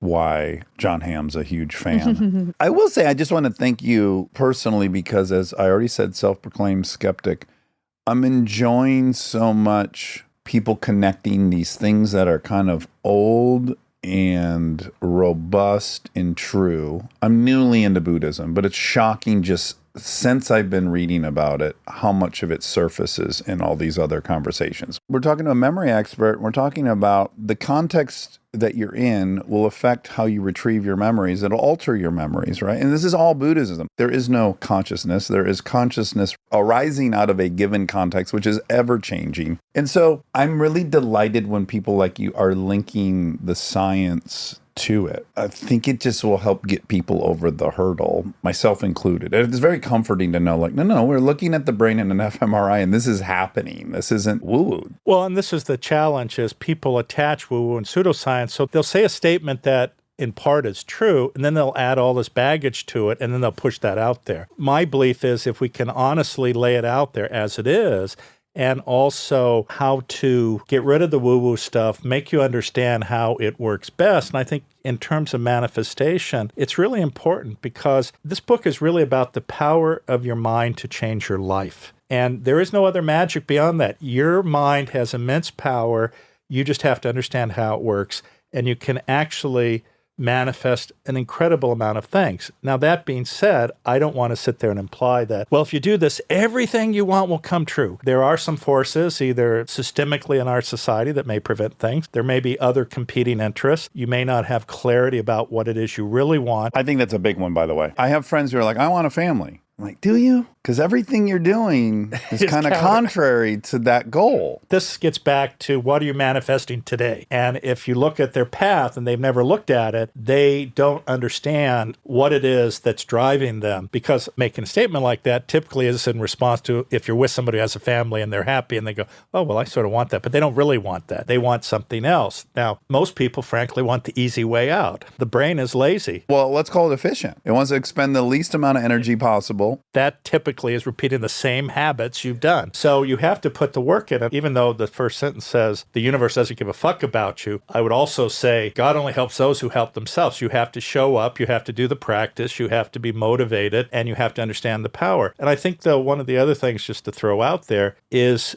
you don't need to read this book and go, oh, I'm going to do this tomorrow. It's going to happen. I'm going to get everything I want. The best way is to start with baby steps. Do a few exercises that show you the power you have to change your habits, which is what we're talking about. How do you create a habit? If you do these baby steps and you do a few things, go, oh, okay, I get it. And then you do more. And it's like learning how to run a marathon. You don't run a marathon by running a marathon. You run a marathon by getting up at 6 and walking around the block at first. I just love how perfectly infused the entire book is with all of the science that's happening. It's like we get into any one of these 6 things, it's immediately accompanied by what's happening in your brain and what system is enacted. It's very, very concrete and very well rooted. Well, and I think the other part that's nice, at least for me, is to connect it with stories of people. And you mentioned Anula, but there's actually a story about Jim Carrey in there and others, because these are things that so many of us face until we understand that we somehow think it's about us. And then we realize it's really not about us. It's about how can we be of service. Then the light goes on and go, oh, wow, here are all the positive things I can get while still getting what it is that I really need. And most people, if you ask them deeply, they want a sense of meaning and purpose in their lives in this period of time, which is very short that we're on this planet. Back to AA, service just relieves you of yourself. And wow, the result of that's actually pleasant, counterintuitive. Well, and just as a final point, not to forget that every one of us every day has the ability to improve the life of at least one other person. Yeah. That's a great way to end it. Jim, thank you so much. This has been a blast. Again, everyone check out Mind Magic. I hope we get to talk to you again. You will. Okay. We won't cancel on you last minute next time. I don't believe you sons of bitches. Fool me once, shame on you. Yes. All right, be well. We hope you enjoyed this episode. Unfortunately, they made some mistakes. I want to be a baby panda just for one day. They're like have a built-in airbag or something. Yeah, they're jelly. They do not care. They're so stupid. And I don't know. know. It's funny. An animal's never been more linked to anything to me than them in China. Right. And I can't help but Yeah. watch them and then also pair that up with my global stereotype of the Chinese, which is like very hardworking Right. and on it. Yeah. And then their kind of spirit animal or their signature animal is this lazy Roly-poly. goofball that's like falling out of Yeah. trees and stuff. It's It's true. really funny. I guess it's mixed messies. It'd be like somehow if Sweden's national animal Mm-hmm. was a miniature something. Sure, a mouse. Yeah, it's like, oh, these people are known for being inordinately tall. Yeah, And then they have a miniature gorilla. that's Or fun. something. Yeah, Yeah. a pygmy. Do you think about the Chinese of it when you're looking at the pandas? Like, you know, they're in China. I know they're in China, I guess, but Yeah. mainly the only reason I notice is often the accounts are Written in Mandarin or right. Yeah. They're not English, and so I guess it reminds me of that. Oh, speaking of which, similar, you know, the auto suggestions that it sends to you, which, by the way, I'm in favor of. I don't know if people like that or don't like I that. sometimes don't like it, sometimes do It's pretty spot on for me. on Instagram. Yeah. But of course, what's clear is I'm definitely changing the algorithm because I send you those panda ones. Yeah. And then now it's just like every time I sign on, No, there's more and more pandas. So My many feed's going to be pandas. entirely pandas, which I like them, but I don't want that either. why so happy? Well, it's because it would take the place of some of the other stuff. And here we go. So I also get a lot of motorcycle videos, Sure. and I get a lot of these That's mixed messies. You have a lot of pandas, pandas baby and motorcycles pandas. and the occasional bar fight. I like those too. But so among the motorcycle stuff is like the stuff I'm accustomed to, like motorcycle racing, dirt bikes, blah, blah.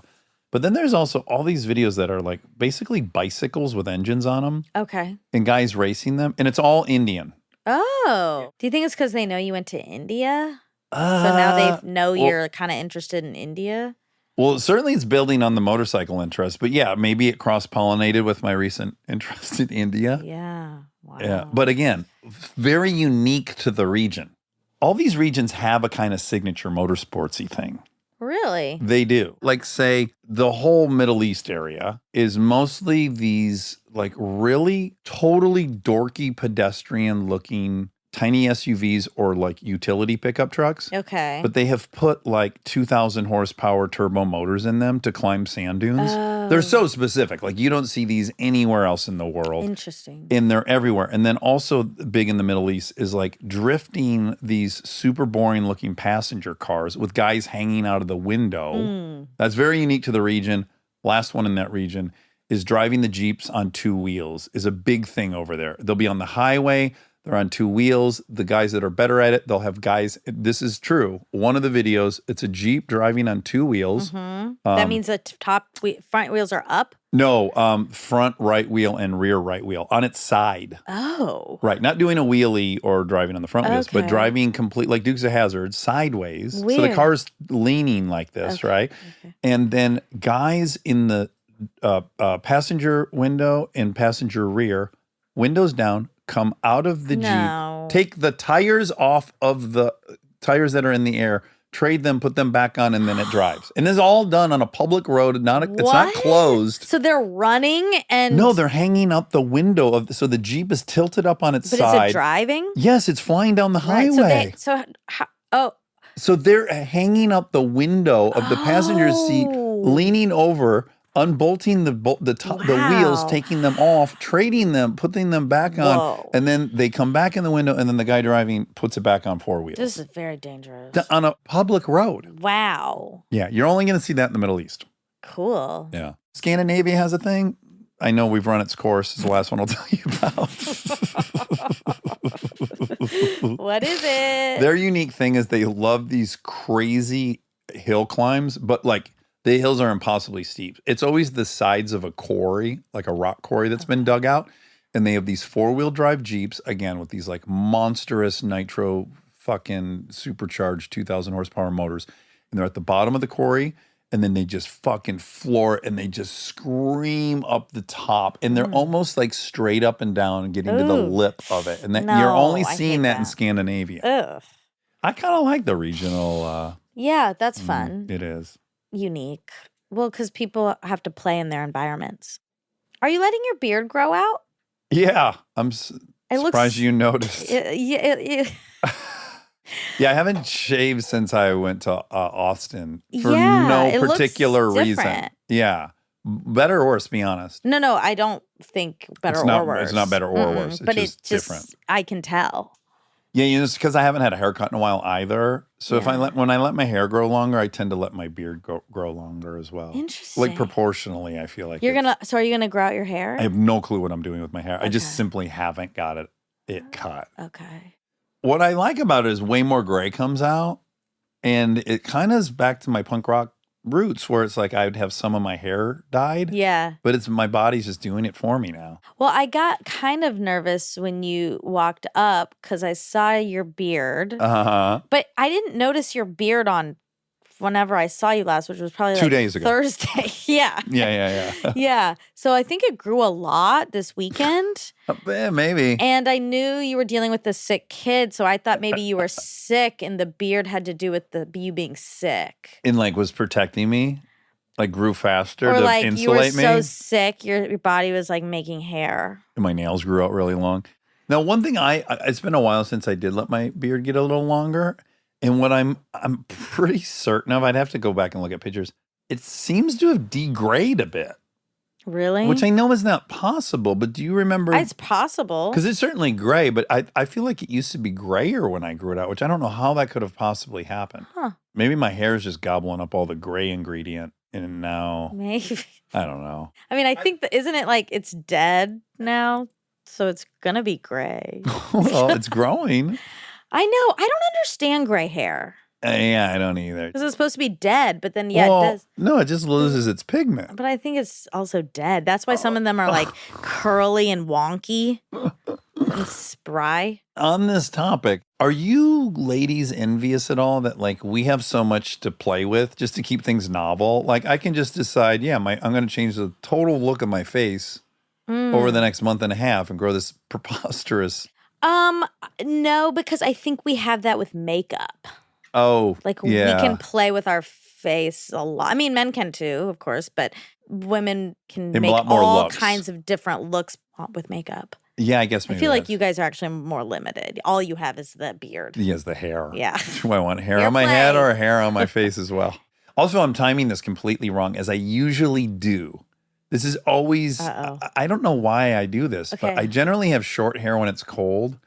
And then I'll tend to grow my hair out and my beard out when it's hot. And it's backwards. Yeah. But here I am inclined to let everything grow for a while, and it's getting warmer and warmer. And I don't know why that's my instinct. I think long hair for summer is nice.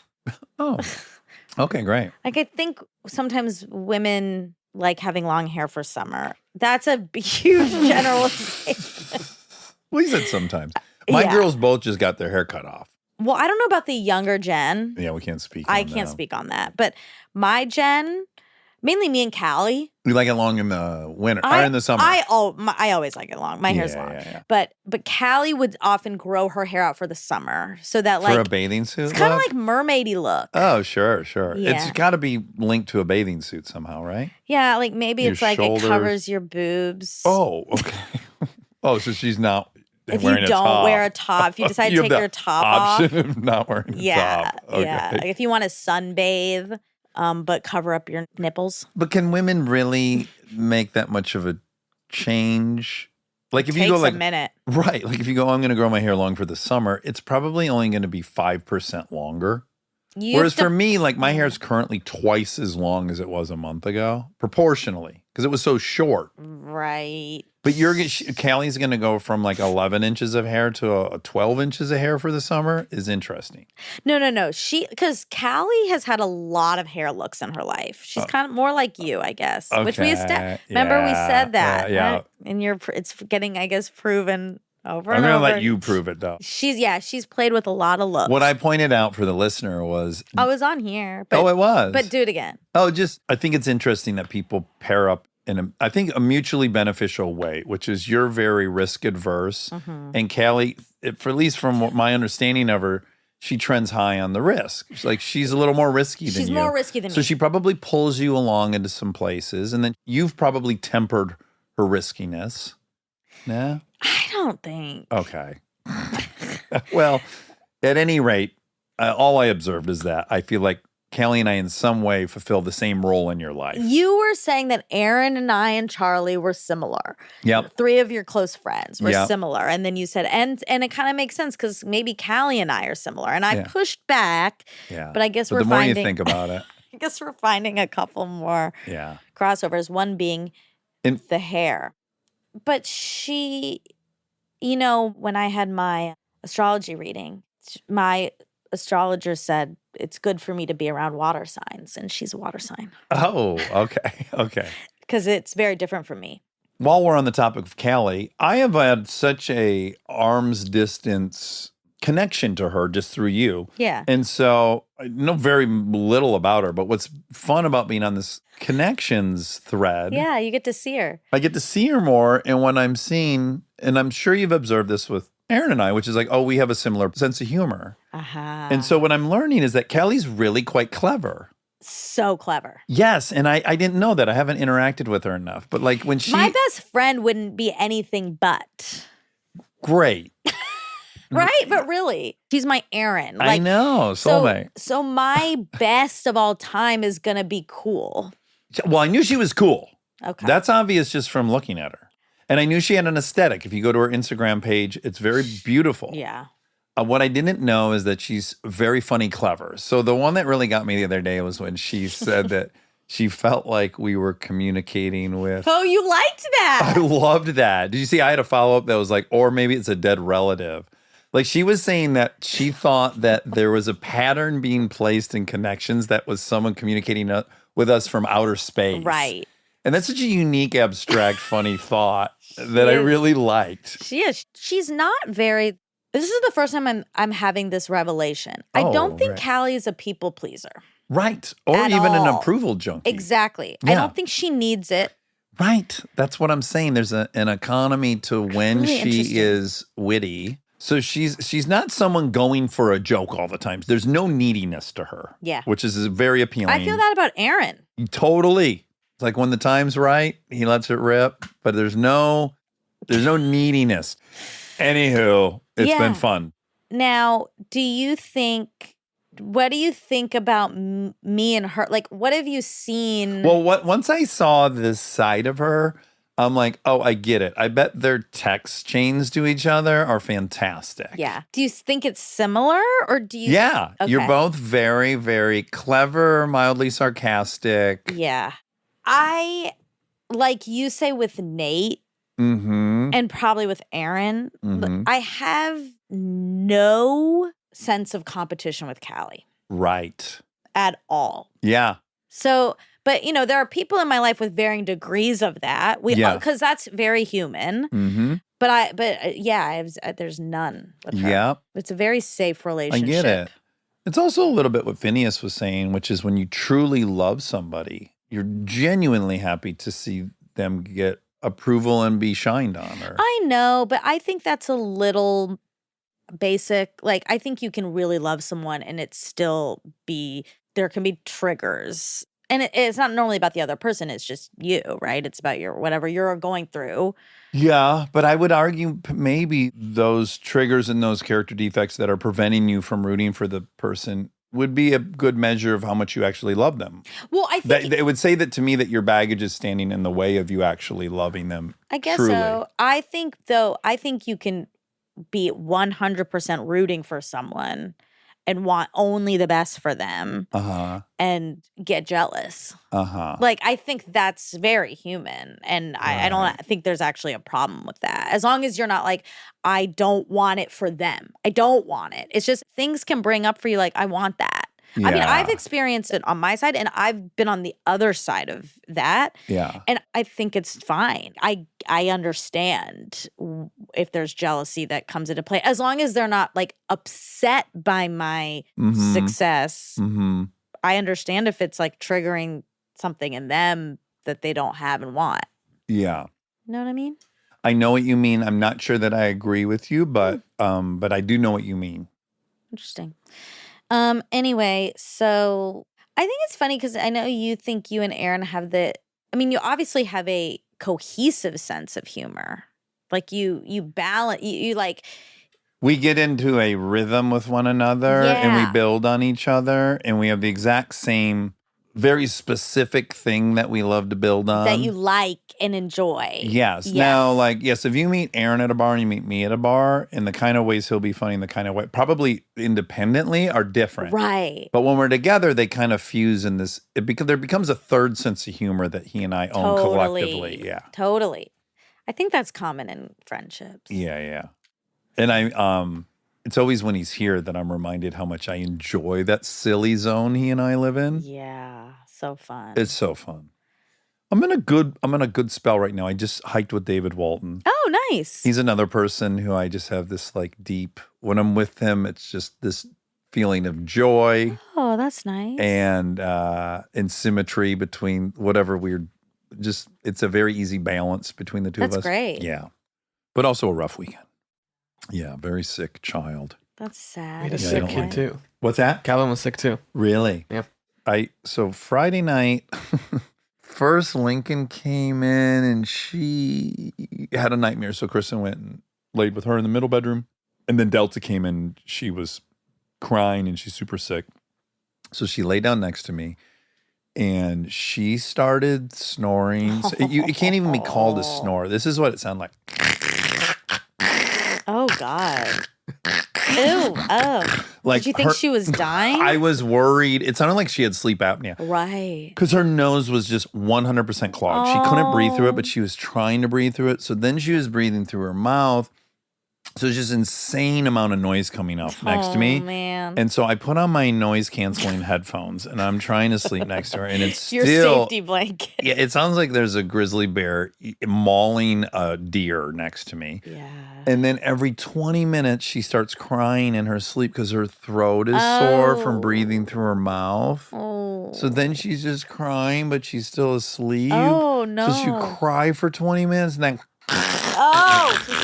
so it was I felt like I had been captured by the Taliban, and this was one of these ways that they sleep deprive you to make you crazy and give up secrets. Like, it felt more than just, it felt Torture. like calculated, and it felt like Yeah. torture. It felt like It does feel okay.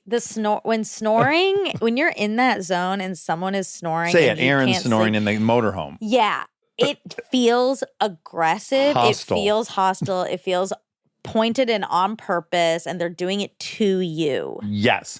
But then you add in the crying, which is, of course, I love her, and I'm not going to that's be able to just sad. listen to her whimper and cry. Yeah. So it's like, it was this great back and forth between wanting to put a pillow over her face and murder her because the noise was so loud, and then this crying and tenderness where I was wanted to nurture her, mixed with her what we call starfishing, which all night long she throws her body around, spins around in the bed.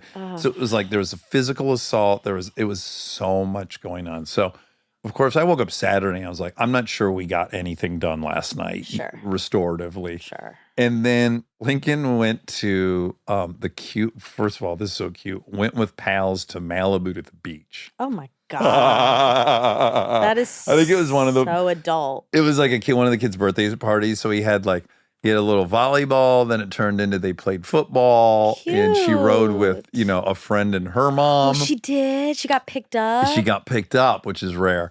So she had a whole excursion. It felt very Malibu Barbie. She was going out to the beach. It does. It was a terrible day too. It was 60 degrees it and was cloudy. yucky on Saturday. She got in the ocean anyways. God bless her. But so she was gone the whole day. So then it was just Delta, and she was in just the foulest mood. And she was insistent on going to the park. And she wanted to go to a very specific park. Even though she was sick? Exactly. And you're like, boy. this is not you don't want to be at a park. Let's get you in front of the TV and have you pass out. But we went to the park. On the way there, we watched a semi smash a car. Oh my God. Yes, it was the craziest fucking thing. It was Scary. all I could do to not get involved. Yeah. This dude, on Los Feliz Boulevard, right at the 101, that intersection with Riverside, and that this semi was in the very far right lane. And then as it's coming through the intersection, it starts trying to merge over into the other lane. And then I look, I'm like, why is this guy got to get in that other lane? Now all the traffic's backed up. And then I'm like, oh, this motherfucker's going to try to make a left turn across 4 lanes my from the God. right lane because he got off at the wrong exit. And I'm like on it because I'm in the left turn lane. I'm even thinking about going directly in front of him so he can't do this. But then it would have pinched traffic even worse. And I'm like, not your job to be the sheriff. Very hard for me not to That get was involved. good. And sure enough, he just goes. I'm waving to him, dude, you can't go. There's cars all next to just fucking goes, plows through a car in the intersection. No. Yes.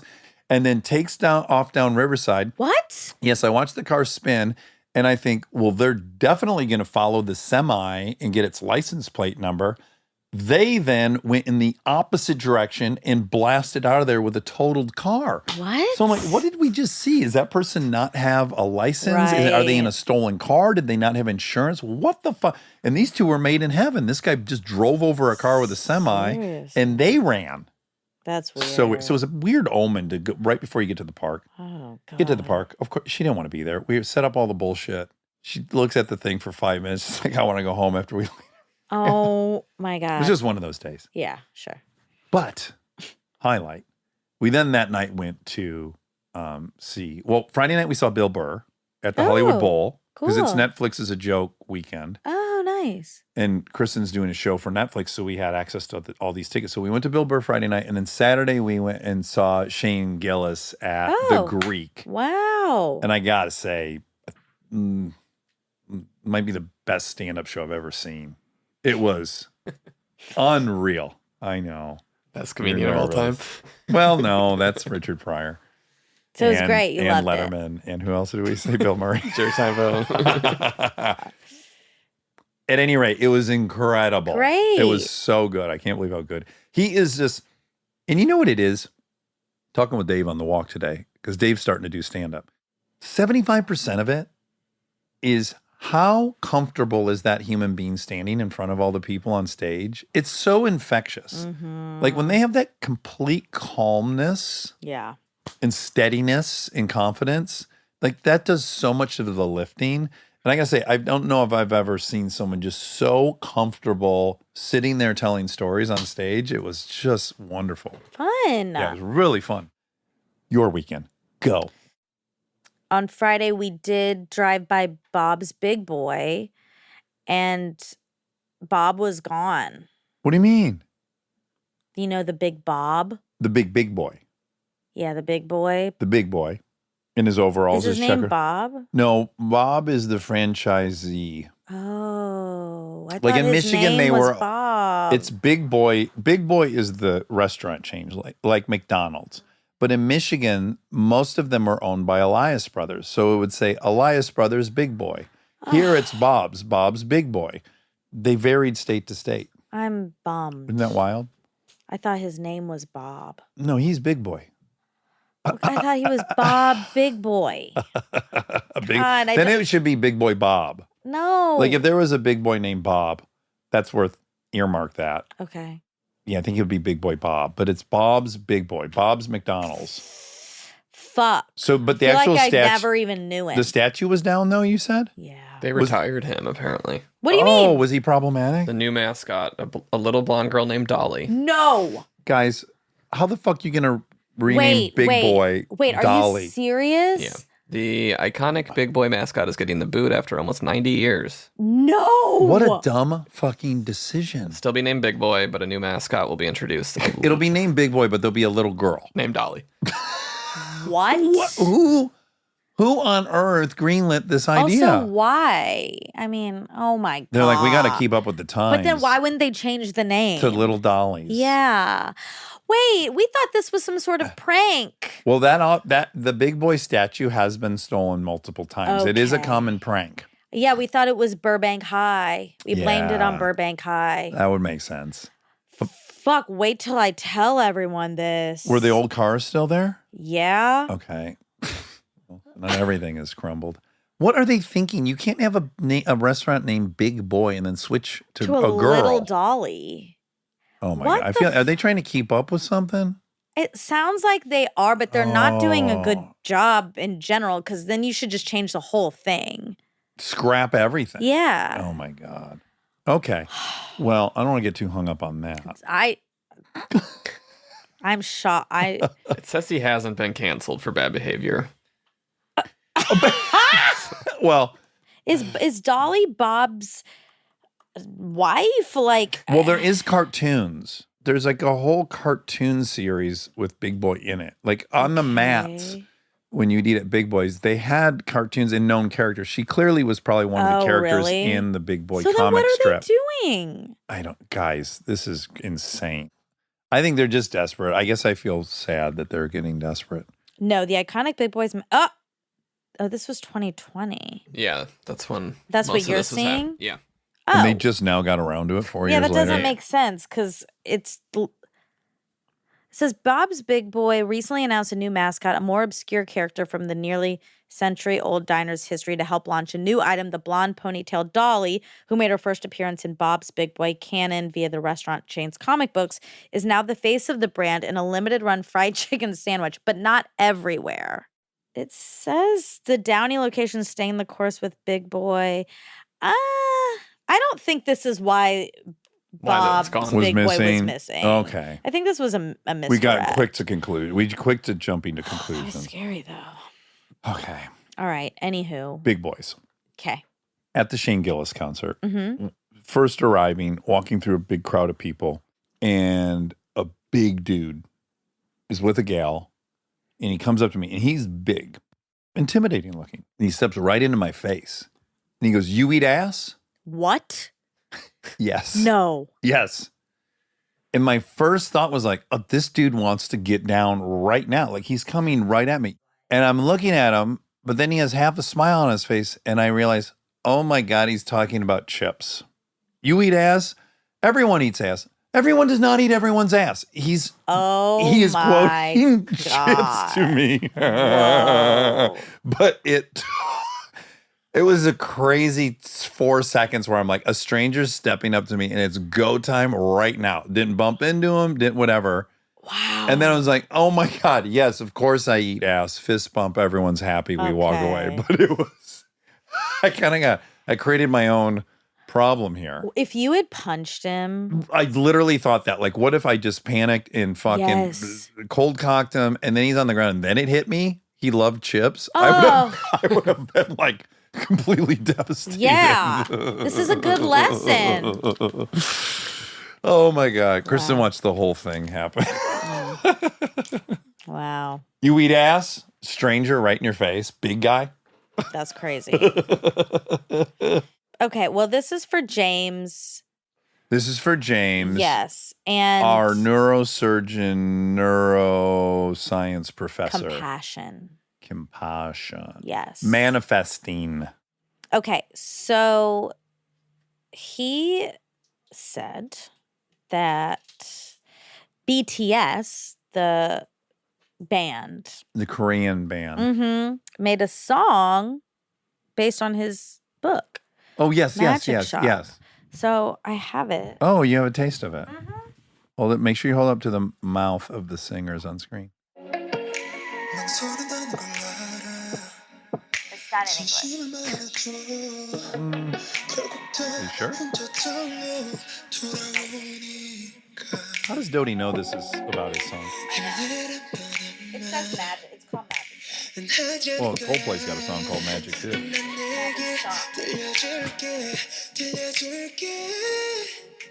내가 뭐랬어 이길 거랬잖아 믿지 못했어 이길 수 있을까 이 기적 아닌 기적을 꼭 네가 만든 걸까 난 여기 있었고 네가 내게 다가와 준 거야 I do believe in galaxy 듣고 싶은 너의 멜로디 I heard I do believe in Galaxy. Is there a little bit of English in there too? Okay. All right, that sounded good. I can see why they're a hit.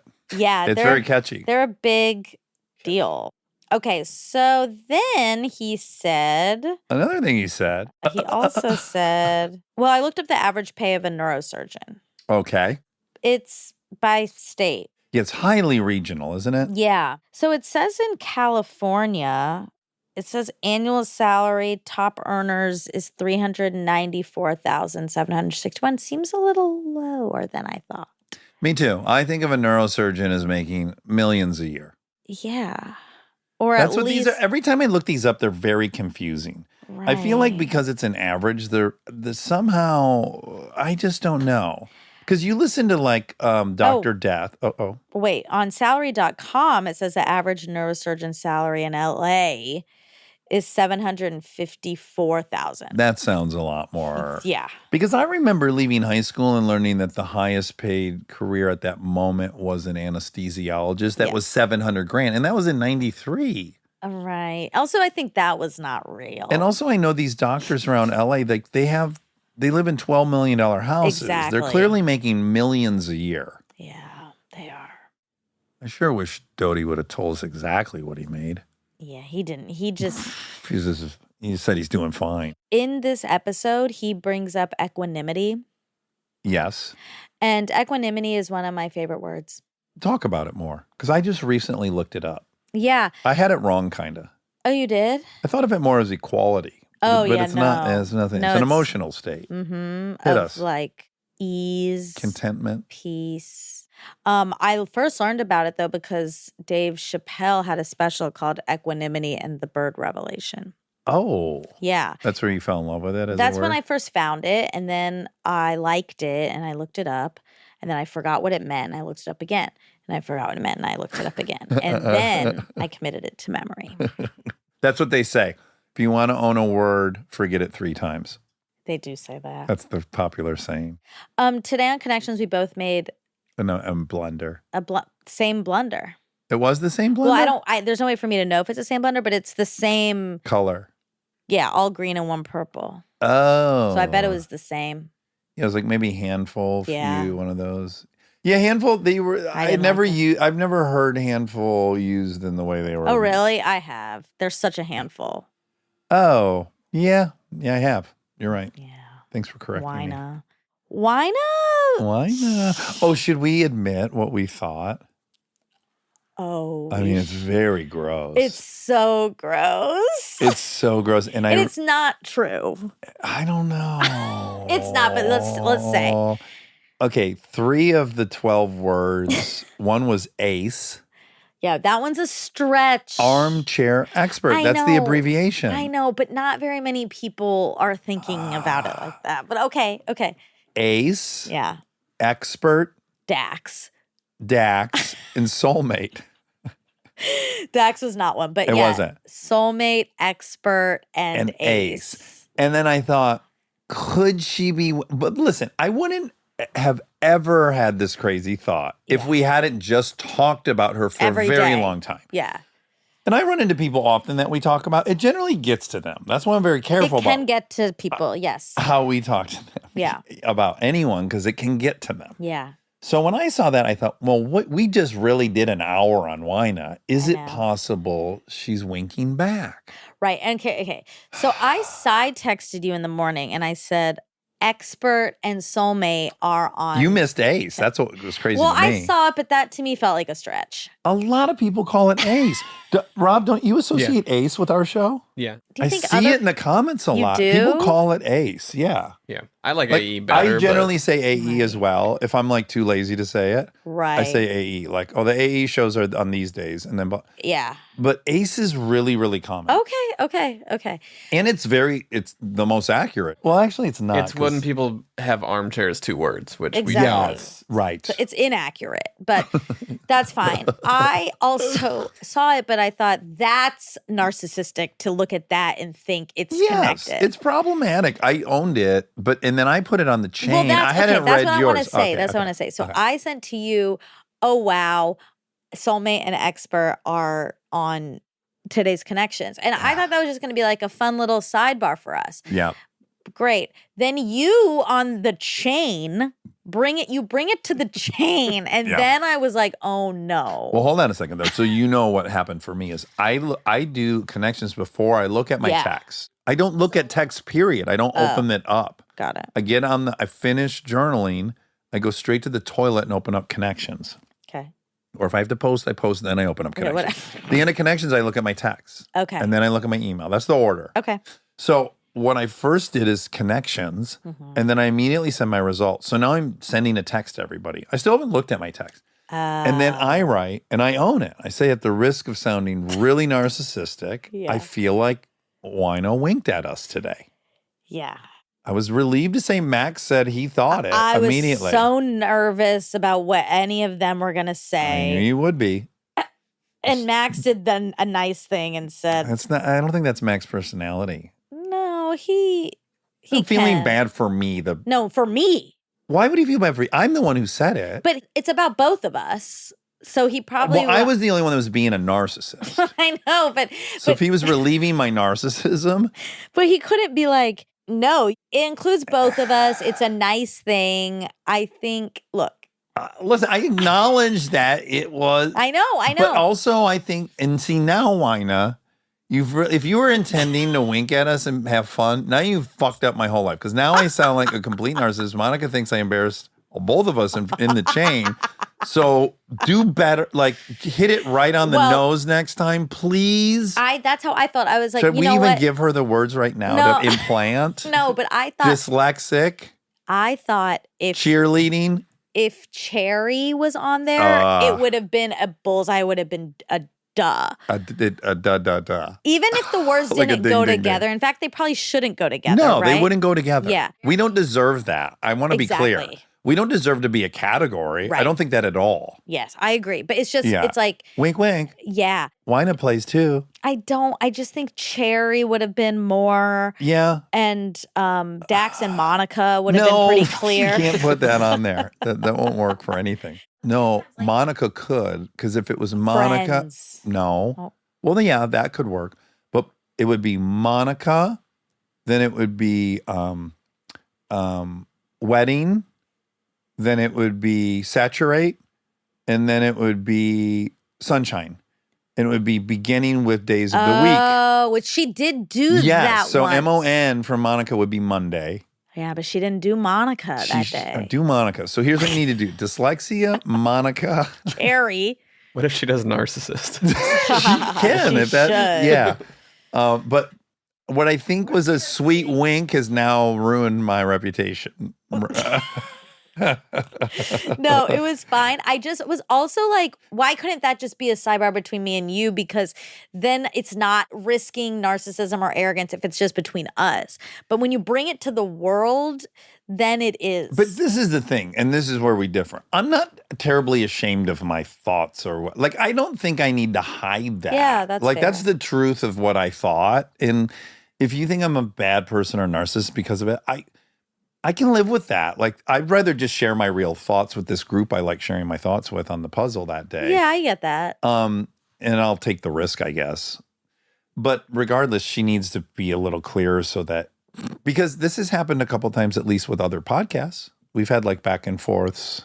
Yeah. Yeah. No, it's possible. That's why I sent it to you. I was saying, hey, this is know. interesting. But I wouldn't have said that to them. Right. But you're dealing with much more 20-year friendship constraints than I am, because this is an old friendship circle. Yeah. I think you're probably more mindful of never seeming like you've gotten too big for your britches, That might be true. because it would tinker with an existing dynamic. That's probably true.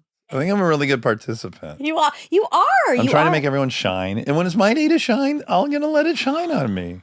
When Wino winks, We don't know it. I also was good to include them, because it's true. What we were talking about, Wina, involved them. It does involve them. So yeah. if it was a wink, they had some ownership over it, truthfully. I agree. So I wanted them to share in that. Like, guys, I think we may have wine. It was definitely like, guys, we may have Wina's ear. Guys, us. I know. I agree. Yeah. I don't think you did anything wrong, or I don't think you did a bad job. I just didn't understand it because we're different. And we're different in a way that I'm not above the thought. And that's what I'm saying. I had the same thought. That's why I shared it with you. Yeah. But I am picking and choosing when to share those thoughts and when not to. Right. And I do think you're right. I probably maybe the old existing friendship dynamic, but also just in general, I think I'm a little more in my head about humility. In general. So that you'll get excluded. Yeah, it's Yes, old. yes, It's like old stuff. I don't want to tall poppy, I guess. Yeah, tall poppy. And I'm already the tallest in that group. So it's like I can't even be small poppy. You are, but it's close. Don't even suggest it. Okay, I won't suggest it. Because I'll be over there in the next 5. I think you're the same. You guys are the same height. What I thought you were going to say. I think you're the second tallest. Well, you might be. Listen, I'm the first to say Max has better thighs than me. Should I ask So it's Callie not like how I'm tall not he is? giving it up where it deserves to be given up. But Max is not taller than me. Okay, I'm just going to. Oh, I forgot. I turned my phone off. Do you want me to hit the chain? Can you send to the connections chain? Okay, Max, how great. tall are you? Great. Hi, guys, we're having a bit of a debate. No, I don't need to say all that. That's triggering. That's me tall popping. I'm just going to say, hey, Max or Callie, how tall is Max, ? Okay, TBD, but I'm pretty sure My first question, if I were Max or Callie, is why? Well, of course. Yeah. We'll tell them after. Anywho, so how did we get on? Okay, so Wina, if you want to do 6'2", that's also... That won't work either, Monica. I feel like I need to explain how the game works. I'm doing pretty Whatever good for they someone use- who doesn't understand the game. 6'2", 5 feet and a half inch. A Virgo, Capricorn. Oh yeah, Pisces. Yeah. Who's Pisces? Callie. Okay. This is not going to work. And by the way, they're not on Armchair Expert. I'm sorry, but it's not a nod to our it's not a nod to our chain. It's a nod to the show. Why can't it be a nod to the chain? Oh fuck. Netflix. And then his law firm, Max's law firm. This is nuts. No. That would be great. Ace, Netflix, Shapiro, and whatever. Hoffman, Shapiro, I don't know. Galaxy, and Sons. Maybe we do Okay, we're getting really off. Okay, anyway. Everyone stopped listening. Yeah, they stopped listening. Anywho, humility, ding, ding, ding, James. Humility. We talk about it. Okay, yeah. We're not displaying a lot of it. Well, I like to keep my arrogance Confined. Yeah, confined. Yeah. Oil subsidies. Every year, oil, gas, and coal companies harvest billions of dollars in federal subsidies. And then Walmart, giant retailer, has received more than $1 billion in economic development subsidies from state and local governments across the country. I think he was also adding into that they're supplementing their employees' life through Medicare and food stamps and stuff. I think he was saying that a lot of the employees are also on government assistance because they don't make enough money. So he sees that as a subsidy as well. Yeah, he's basically saying these companies that make so much money, their workers aren't getting paid enough. And then the government has to step in. Yes. Okay. He said that a heart puts out energy 5 to 6 feet outside your body. And there is a Psychology Today article that says the heart's energy is said to reach about 3 feet outside the physical body. Okay. Oh, what'd they say? 6. This is a lie. It's not. It's not. This is shameful. They're claiming he's 6'4". I think he And then is. Max wrote and a half. No. Dax, I don't think Okay. that's okay. We'll see. I'm sorry. I'm never gonna. Well, and what I know now is I'm never gonna see him again intentionally, so I can live in my fantasy. I will Wina, say, if you want to put second tallest listen. as I want to be clear about this. I don't give a fuck who's taller than me or not. I really don't. I know you shouldn't. But I really remember when I meet people that are taller than me because I rarely meet people that are taller than me. That's just a matter of I get fact. that. It's very rare that I'm talking to someone and looking up at them. Mm-hmm. I just was with Walton. Walton's taller than me, and it's very memorable. He's just not. He's not that much. He's just a tiny bit. So to you were probably like, we're at the same height. To be honest, we only hung out in a field, and maybe I Ask was him his shoe size. I was. I may have been standing a little uphill because it was uneven, field. So maybe it's on me. Maybe I was just like, he was in a little bit of a depression, and I was standing up on a little bit of a taller bit of grass, soil. Yeah. Well, Callie's taller than me, and you're taller than me, and Max is taller than me, and Robbie's taller. You would never remember that someone's taller than you because just everyone's taller than you. But I bet you remember people who are shorter than you. Does that stick out? Okay, yes, but actually, if someone's exactly my height, Sure. I also think they're shorter than me because I'm so used to everyone being taller than me. Right. So if you're just even looking Straight, level, it it's feels tall. Weird. Well, glad we cleared that. Yeah. That was a good fact to clear up. Yeah. Um. I'm just going to write to them that didn't go my way. Okay. Well, I think that's going to be it. That's going to cover everything? Oh, you know what I really liked? What? And I guess this is a ding ding ding to your story about the semi and you not getting involved. He says, between stimulus and response, there's a pause. And within Right. that pause lies your freedom. Yeah. And the goal is to extend that pause. And I really liked that. It's really good. It's really good. It's funny because when that semi thing happened, it really shook Kristen up. She's like, I really didn't like that because it was loud and it was scary. Scary, yeah. And I was just really conscious of the fact of like how different our perspectives in life and the roles we've assigned ourselves. So she very much saw herself as someone that could get run over by a semi. Mm-hmm. And I very much am like, there's a man acting out of control. It's my job to stop it. Yeah. It's so weird. It's the same event. Yeah, of course. And we're having way different like What did Delta, how did she feel about it? She was in a fucking cold coma. She said, what happened? She made us explain it like 20 times. And we were annoyed because we were already annoyed. And yeah, everyone was at wit's end. Oh, boy. it was a harbinger of bad things. Yeah, that's like one time outside of all time, this guy had like this crazy road rage and he got out of his car and he banged. I remember this, yeah. And it really scared me so much for like, I'm still scared of it. Right. Yeah, and I had a different frustration with it. Like, I fucking blew it. I could have stopped that. I was supposed to stop that. I saw that coming. It was my job to stop that. I bet it was Max probably feels that way because he's so tall. Shut up. Shut your mouth. Oh my God. Oh boy. All right. Well, that's it. Love you.